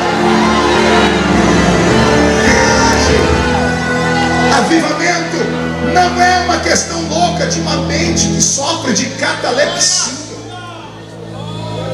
Avivamento é uma questão de sobrevivência. Quando alguém pergunta: como é que o senhor aguenta a luta? Eu digo: para mim é simples. Meus pés estão fincados em uma rocha. Eu cresci numa igrejinha cheia do Espírito Santo. Eu ouvi a voz do meu Deus. Eu sou da geração que tinha sonhos proféticos. Eu sou da geração de vigílias. Não era culto na madrugada, vigília. Da gente chegar e o presbítero olhar e falar assim: vamos cantar um hino da harpa, fazer a leitura da Bíblia, vamos começar o primeiro período de oração da vigília. Dava lá meia-noite, 1h da manhã. Terminava 1h da manhã, o presbítero falava amém, cantava o hino da harpa, lia outro texto. Alguém viu alguma coisa? Alguém teve uma visão? Não, vamos orar porque Jesus vai dar. Segundo período de oração, das 1 até as 2. 2 horas da manhã levantava, o presbítero cantava um corinho. Alguém viu alguma coisa? Não, vamos orar porque Jesus vai mostrar. A gente ia rompendo até a alva do dia nascer. Quando dava 4 ou 5 horas da manhã, um monte de gente começava a ter visão. Não sei se era do cansaço, não sei se... eu sei que todo mundo tinha visão e tinha testemunho para contar. E a gente saía de lá com um sorriso colgate nos lábios. Um sorriso é uma X de orelha a orelha, dizendo: o Senhor esteve conosco. E aí nada prendia a gente no culto, em casa. Não tinha novela, não tinha filme, não tinha jogo de futebol, não tinha sorveteria, não tinha nada, nada. Para nós era culto e ponto final. Por quê? Porque a gente sabia como o culto começava e não tinha noção como ele ia terminar. Talvez esse seja o seu problema. Você entra na igreja, dá uma olhadinha e diz assim: eu já sei como é que vai acabar o culto. Eu já sei quem vai pregar, já sei quem vai cantar. Pior, eu sei que a pessoa vai pregar e eu sei o que é que a pessoa vai cantar. Nós não podemos deixar isso acontecer. Tem que ser uma novidade todo culto. Por quê? Porque o nosso Deus é mestre em criatividade. Já pensou se Jesus resolve agora levantar alguém orando em línguas altas e dar para alguém aqui a interpretação das línguas? Não ia ser uma festa para nós? Olha só, hoje a gente tem que ficar mandando, eu estou mandando aqui, né? Quem sabe ele me escuta e faz. Mas eu sou da época que isso acontecia em todo culto. O que foi que aconteceu conosco? O que foi que aconteceu conosco?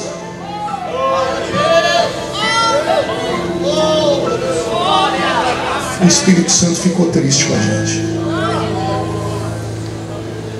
Paulo fala umas coisas na carta aos Coríntios que me deixam com medo. Ele diz assim: não entristeçais o Espírito. Em outro texto ele diz assim: não extingais. Extinguir é aniquilar, é mandar ele embora de forma que ele não volte nunca mais. No capítulo 13 ele fala assim: havendo profecias, serão aniquiladas; havendo línguas, cessarão. Versículo 8 do capítulo 13 da carta aos Coríntios. No capítulo 12 Paulo fala sobre os dons do Espírito Santo. Aí no capítulo 13 ele começa a dizer: só vai acontecer isso se vocês amarem o Espírito Santo. Por isso o amor nunca falha, porque é a sequência do capítulo 12. Só que antes dele falar dos dons do Espírito Santo no capítulo 12, no capítulo 11 ele fala como é que o culto tem que ser. E ele começa a dizer: o culto de vocês não é normal porque os anjos estão aí dentro. Vou falar de novo. Paulo diz que os anjos estão dentro do culto. Ele diz: então, mulheres, se portem bem para que vocês não sejam escandalosos diante dos anjos. Paulo dá um ensinamento no capítulo 11, 12 e 13 sobre como tratar o Espírito Santo. O Espírito Santo não é uma coisa, ele não é um vento, ele não é água, ele não é óleo, ele não é fogo. Esses 4 elementos são símbolos dele. Mas o Espírito Santo é mais do que elemento. Ele é uma pessoa.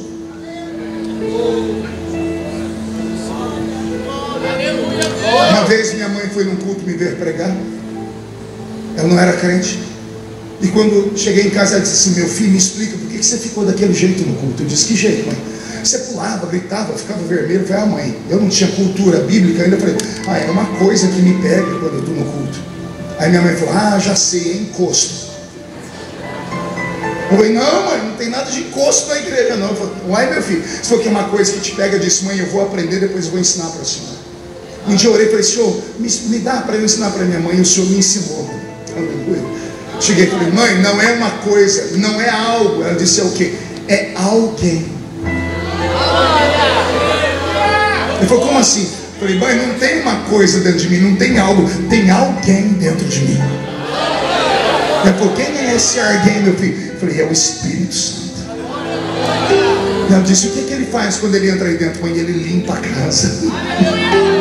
Ele me faz me converter, ele me convence do pecado, da justiça e do juízo, e ele me dá os dons espirituais.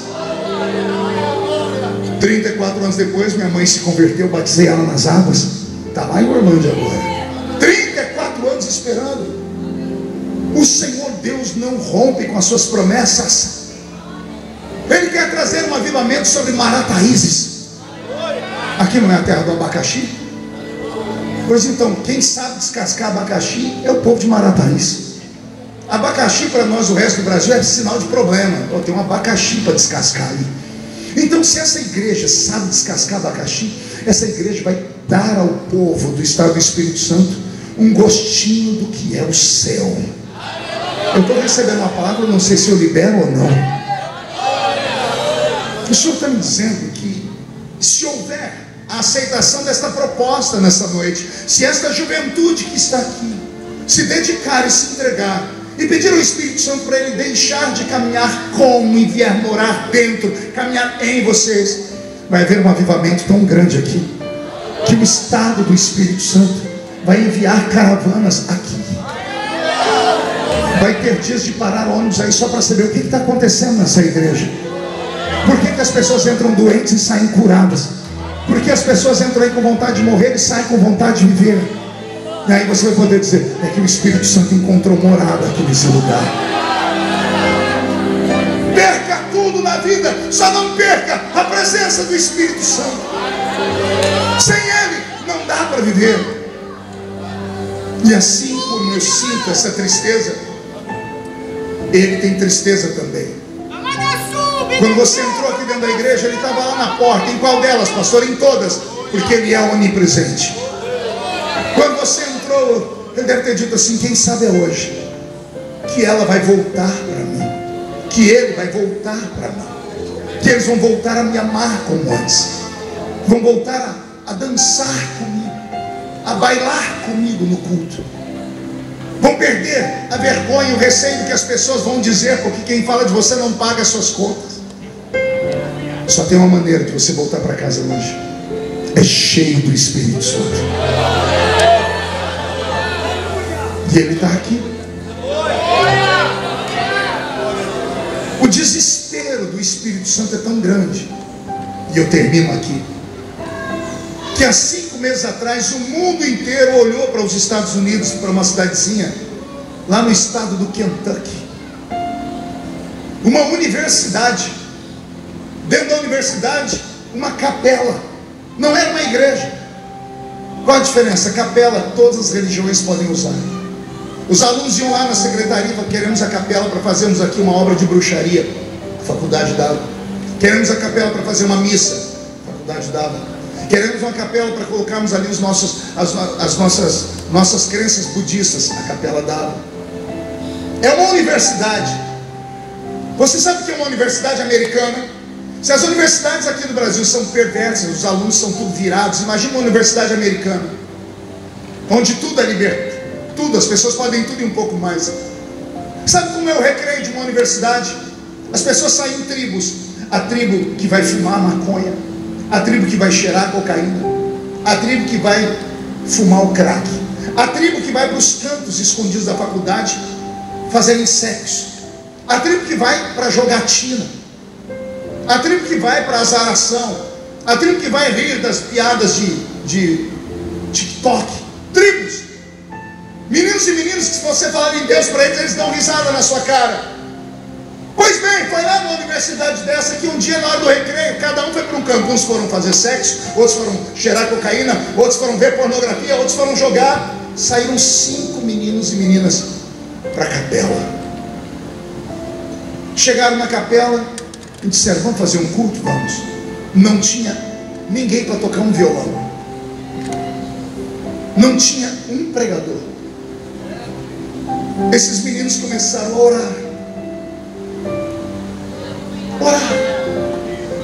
Era para ser só uma oração comum de meia hora. Eles começaram a orar meia hora, começaram a orar 1 hora, 1h30, 2. Não voltaram para a sala de aula. 3 horas de oração. Terminou o turno, ninguém foi embora, continuaram orando. 7 horas orando, 8 horas orando. A notícia tomou os pais, perguntaram dos filhos. A faculdade disse: estão lá dentro da igreja, não tem quem tire de lá. Os pais vieram, os pais começaram a dormir dentro da igreja e viraram 24 horas orando, 48 horas orando, 72 horas orando, 1 semana orando, 2 semanas orando, 3 semanas, 1 mês, 2 meses. Pessoas do mundo inteiro pegavam jatos para ir para lá para saber o que estava acontecendo. Chegava lá, nenhum paralítico andou, nenhum cego viu, era só moços e moças chorando. Eu tinha um amigo que foi lá e disse: Marco, estava tudo bem aqui fora, porque eu fiquei numa fila para entrar. Quando abriu a porta, chegou a minha vez. Quando eu pisei lá dentro, meu corpo ficou mole e eu comecei a chorar. Eu falei: por quê? Não sei.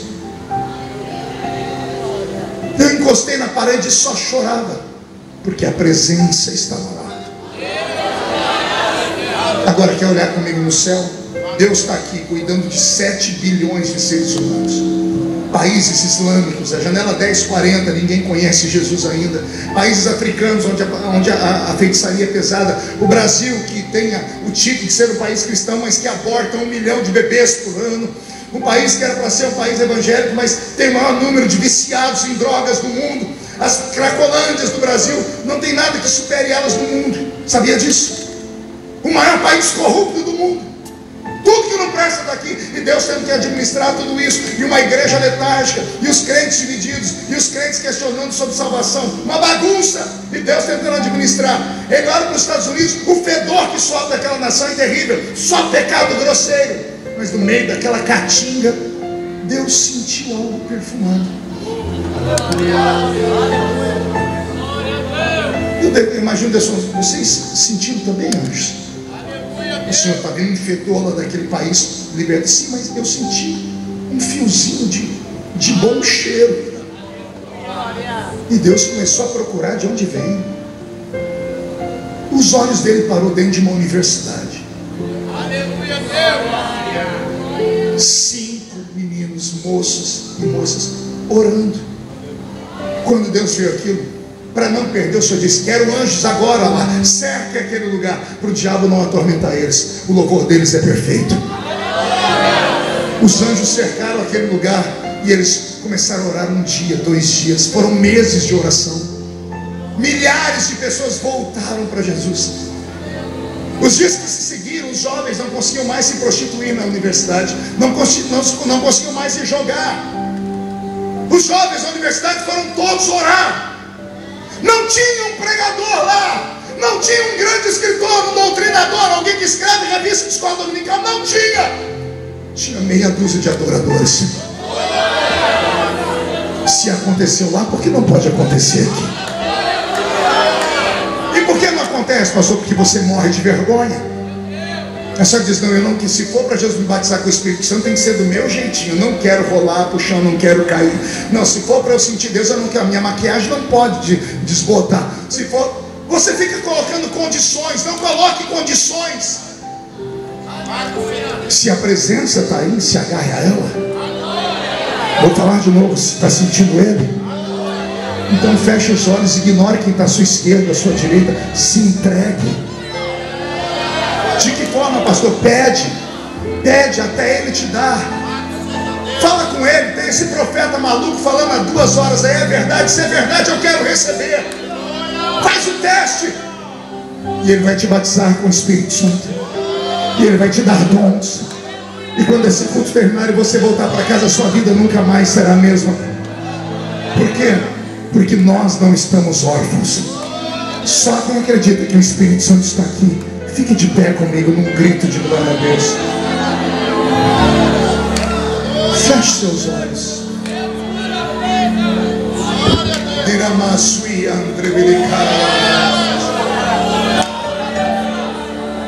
O que nós precisamos é que Ele volte a ser como Ele fazia no passado. Nós não queremos nada novo.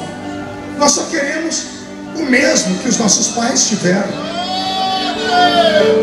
O nome dele é Jeová Jiré.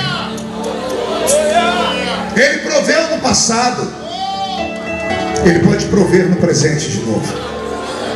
Tem alguém que acredita? Feche os olhos. Junte as suas mãos em oração. Eu posso te trazer até aqui, daqui para frente, entre você e Deus.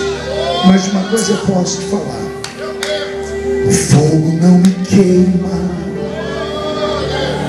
as águas não vou afundar, pois estás comigo. Não estou sozinho, eu estou guardado no esconderijo. Não estou sozinho, Tu estás comigo. Temer porque se eu estou guardado por quem nunca perdeu batalha, seu nome é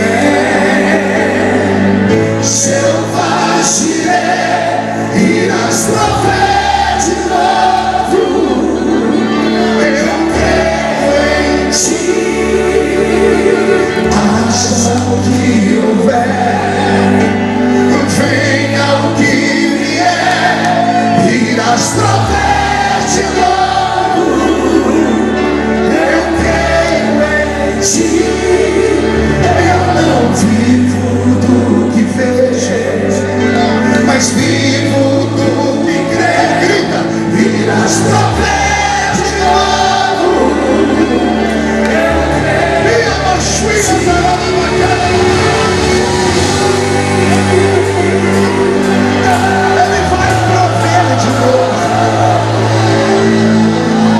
Feche os olhos. Com autorização do pastor, do líder da mocidade, eu quero orar aqui na frente. Primeiro com os jovens, porque a festa é deles. Isso se eles quiserem também. Eu queria orar com moços e moças que têm a coragem de dizer para si mesmo: eu já fui mais crente. Eu queria voltar a ser como eu era antes. Eu queria voltar a buscar a Deus. Eu queria voltar a orar mais. Eu queria voltar a sentir vontade de ser missionário, pregador, cantor. Eu queria de novo. Eu queria fumegar de novo. Será que você tem coragem de vir aqui à frente? Isso. Se vier só essas duas, eu já sou feliz. Mas eu acho que tem mais gente. Chega mais perto, chega mais perto. Chegue mais perto. Vem. O fogo não me queima, nas águas não vou afogar, Pois estás comigo, não estou sozinho. eu estou guardado No esconderijo. Chegue mais pra frente, chegue mais pra frente. não estou sozinho. Chegue perto do altar, pode tocar. Tu estás comigo. Temer porque se eu estou guardado porque nunca é batalha. Seu nome é Jeová Jireh, e nas promessas de novo eu creio em ti. Haja o que houver, venha o que vier, e nas promessas de novo eu creio em ti. Enquanto os jovens estão chegando, preste atenção. Todos os personagens da Bíblia e todos os heróis da fé tiveram um antes e um depois de uma experiência transcendental. Depois que Moisés viu Deus na sarça ardente, a vida dele nunca mais foi a mesma. Depois que Gideão foi visitado por aquele anjo, a vida dele nunca mais foi a mesma. Depois que um anjo falou com Josué, a vida dele nunca mais foi a mesma. Depois que John Wesley recebeu uma visitação dentro da casa dele e ele caiu no chão, ele nunca mais foi o mesmo. Depois que o pastor Benny Hinn recebeu no quarto dele uma visitação pelo Espírito Santo, a vida dele nunca mais foi a mesma. Depois que Billy Graham, quando tinha 8 anos de idade, na ilha de Martha's Vineyard, caiu de joelho quando criança, porque a professora disse: Deus está procurando um novo John Wesley. Ele dobrou o joelho e ficou sozinho, dizendo: eu quero ser esse John Wesley. Havia uma pregadora americana, meninas, escute. Havia uma pregadora americana chamada Kathryn Kuhlman. Numa época em que o machismo americano não deixava a mulher fazer nada, essa mulher, na morte dela, na frente do caixão dela tinha uma coroa de flores.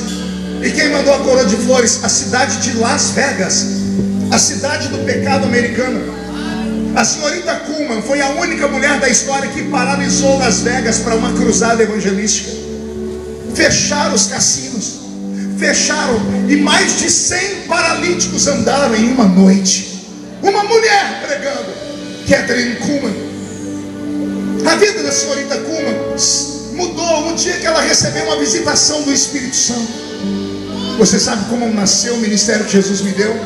No momento de luta na minha cidadezinha, eu estava orando com a minha cabeça encostada no sofá. A nossa igreja de 400 crentes tinha ficado com 20 de tantos escândalos. E o pastor que chegou disse: você vai pregar à noite. E eu falei: pastor, mas está triste pregar na igreja. Ele olhou para mim e disse assim: você é homem ou você é o quê? Se é um homem de Deus, ore, Deus vai te dar a palavra. Eu cheguei em casa, dobrei o meu joelho. 5 minutos foi a minha oração. Um vento saiu do encosto do sofá e bateu na minha cabeça. Eu caí para trás, não consegui abrir os olhos. Aqui ficou vermelho, porque como se a minha casa tivesse tomada por fogo. Eu fiquei com medo de morrer. Eu disse: Deus, não me mata. E eu ouvi a voz do Senhor dizendo: não é a morte, hoje eu te dou um ministério de fogo para as nações. Todas as pessoas tiveram um encontro com Ele. Quem sabe essa noite é a sua vez? Feche os olhos. O que é que te atraiu aqui? O que é que atraiu a sua vida para esse lugar? Foi só o título da festa ou você quer algo sobrenatural de verdade? Você poderia estar em qualquer lugar, mas você está aqui na Assembleia de Deus de Marataízes. Feche os olhos. Eu poderia estar em qualquer outro lugar. Diga isso para Deus. Tua glória me atraiu. Fale, a sua glória me atraiu. Tua presença me atraiu. Tentei me esconder, o medo de não viver, mas tua glória me atraiu. Tua presença me atraiu. Do início. Eu poderia. Feche os olhos, você que está aí no meio da igreja, danado. Vocês que estão na galerinha, não fiquem olhando, não, busque também. Vocês que estão assistindo pelo telão no meio da rua, os meus obreiros amigos que estão aqui. O medo de não viver, mas tua glória me atraiu. Tua presença me atraiu. É que a sarça pega o fogo e não se consumiu, e a voz que saiu dela um dia me atraiu. E o meu coração queimou até que descobriu que um dia com tua glória vai mais seguir. É que a sarça pega o fogo e não se consumiu, queima Jesus, e a voz que saiu dela um dia me atraiu. Queima Jesus, o coração queimou até que descobriu que um dia com tua glória, um dia com tua glória vale mais seguir. Em nome de Jesus Cristo Nazareno, onde houver um moço e uma moça, meu Pai, cansados de uma vida fraca, cansados de um cristianismo sem experiência, onde houver um menino, uma menina dizendo: me usa, onde houver alguém falando: eu quero conhecer o Senhor, Deus de Josué, Deus de Paulo, Deus de Moisés, desce aqui na Assembleia de Deus de Marataízes, desce aqui nesse lugar, se revela, manda a sua presença, enche esses jovens agora, agora, agora, agora, agora,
todos os que estão ajoelhados fiquem de pé.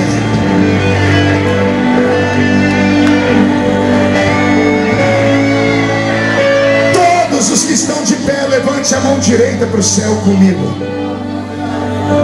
Feche os olhos e diga em nome de Jesus: todos os demônios que roubaram a minha santidade, a minha pureza, o meu fervor, a minha alegria e a tua presença, eu ordeno a esses demônios que venham para a palma da minha mão agora. Feche a sua mão com autoridade. Segure, não abra a mão. Nós, seres humanos, somos os donos desse planeta. Demônios não podem mandar na cidade, a não ser que os donos permitam. E os donos de Marataízes estão na minha frente aqui. Nós vamos colocar esses demônios no lugar deles, que é debaixo dos nossos pés. Lucas 10:19: eu vos dei poder para pisar sobre serpentes e sobre escorpiões, sobre todo o poder do diabo, e nada fará mal a vocês. É um ato de fé e profético. Eu vou contar até 3 e você vai jogar no chão e vai pisar em cima. E aí você vai abraçar 2 pessoas, porque a Bíblia diz que quando 2 ligam na terra, é ligado no céu. E você vai dizer ao seu irmão: Jesus vem buscar uma igreja cheia do Espírito Santo. Você nunca mais será o mesmo. 1,5: sua família sentirá orgulho de você de novo. 2: quem viver verá o que Deus fará na sua vida esse ano ainda. 2,5: Marataízes será conhecido como a capital do avivamento do estado do Espírito Santo. 3: jogue no chão.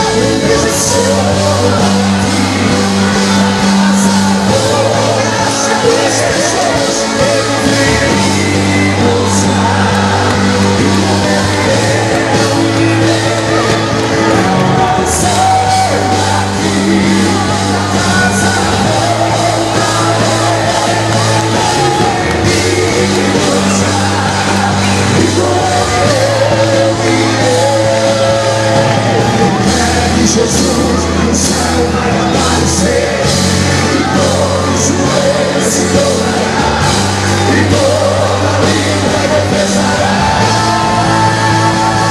Mas a igreja será arrebatada, com piscar de olhos acontecerá. Mas a igreja será arrebatada, o piscar de olhos acontecerá.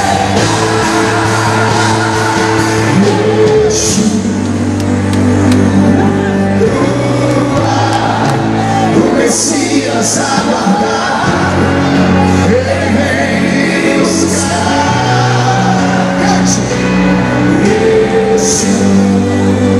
Adore! O Messias aguardado, ele vem me buscar.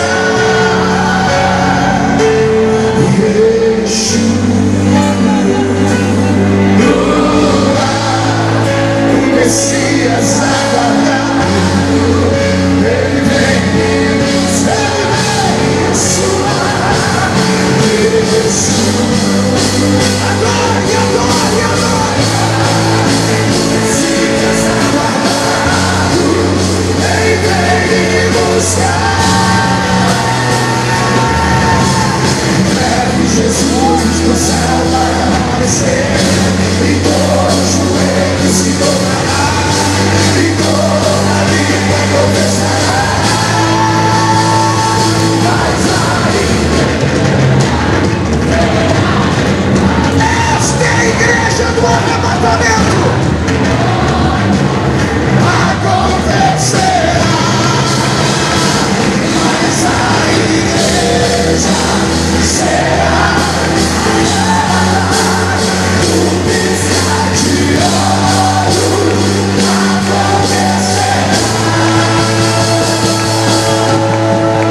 encerrar, feche os olhos.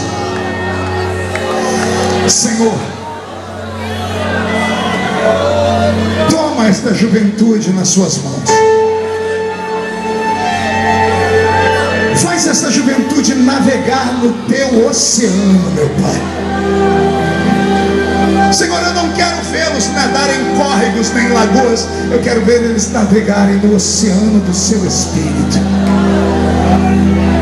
Senhor, neste último louvor, batiza com o Espírito Santo e libera sobre eles uma chamada para as nações.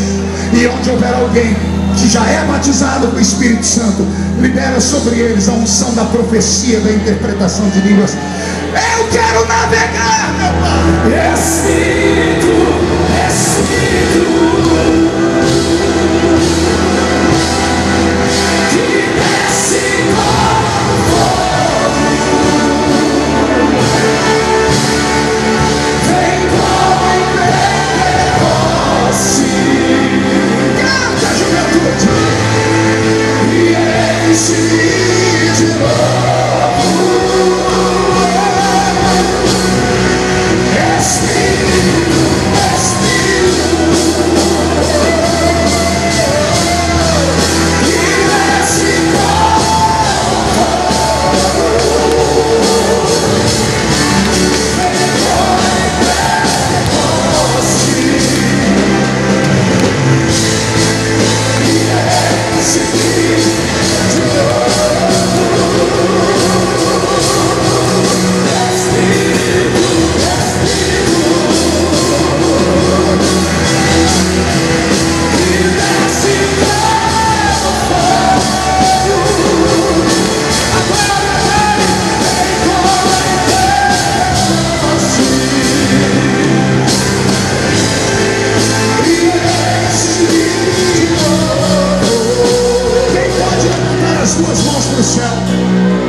Registro histórico aqui. A fotógrafa vai tirar um antes e um depois. Levante as mãos e dê aquele glória a Deus. Amém. Agora murche a barriga e estufe o peito. Olhe nos olhos de quem está do seu lado. Se o olho da criatura não estiver vermelho, enfia o dedo no olho dela. Diga para ela: você entendeu? Perca tudo, menos a presença. O Senhor quer te levar por águas profundas. Alguns de vocês serão os avivalistas da sua geração. Alguns de vocês vão ver coisas que eu não vi. Estou profetizando. Alguém pega a profecia?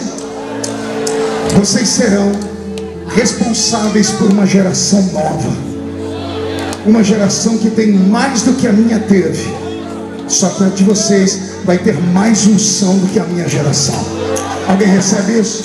Coloque dentro do coração, dá mais um grito de glória a Deus. Feche os olhos. Será que no meio desta multidão tem alguém que há muito tempo não entrava na igreja? Alguém afastado dos caminhos do Senhor? Quer voltar para Jesus hoje? Então vem aqui na frente, abre o corredor. Abre os corredores aí para ver. Deixa eles estar vindo chorando. Tem alguém que quer voltar para Jesus nessa noite? Você ainda vai ser pastor, rapaz. A senhora ainda vai ser uma grande mulher de Deus, mas tem que voltar para Jesus. Tem que vir aqui na frente. Tem que entrar no meio dessa fogueira santa aqui. Tem mais alguém? Tem mais alguém? Tem que ser rápido, que eu tenho que voltar para a Vitória hoje, ainda que meu voo sai de madrugada. Tem mais um rapaz aqui na frente. Feche seus olhos, olha aí. Será que tem alguém que não é evangélico e veio aqui curioso? Está chorando, está sentindo coisas que você nunca sentiu na vida. Você está dizendo: o que é isso, pastor? É a presença. Jesus quer mudar a sua história nessa noite. Se você entregar a sua vida para Jesus, você vai voltar para casa e a sua mãe vai levantar daquela cama da depressão. O seu pai vai sair da cachaça. Os seus irmãos serão livres das drogas. Os seus filhos serão libertos. E o que eu tenho que fazer, pastor? fazer igual esses 3 fizeram. Tem que vir aqui na frente, perto de mim. Tem mais alguém? 4? Quem é você?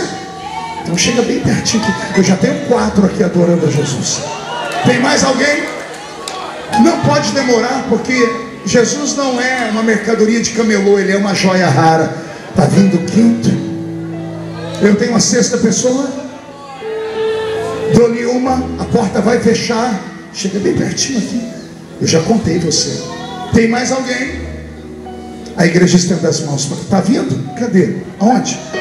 Está vindo? Não estou enxergando. Abre caminho. Está vindo mais uma pessoa aqui? Isso, está vindo mais uma pessoa aqui. Tem mais alguém? Senhor, nós colocamos nas suas mãos essas vidas preciosas. Que neste momento todos os pecados sejam perdoados. Que neste momento haja uma nova vida nascendo. Tudo que perderam no meio da caminhada será devolvido.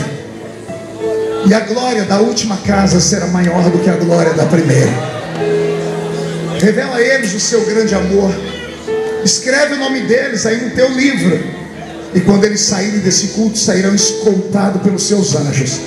E quem viver, verá, para ver o que o Senhor fará nessas vidas. Em nome de Jesus, seu Filho. E a igreja diz: cadê os jovens para abraçar eles aqui? Quem pode dar um abraço neles aqui?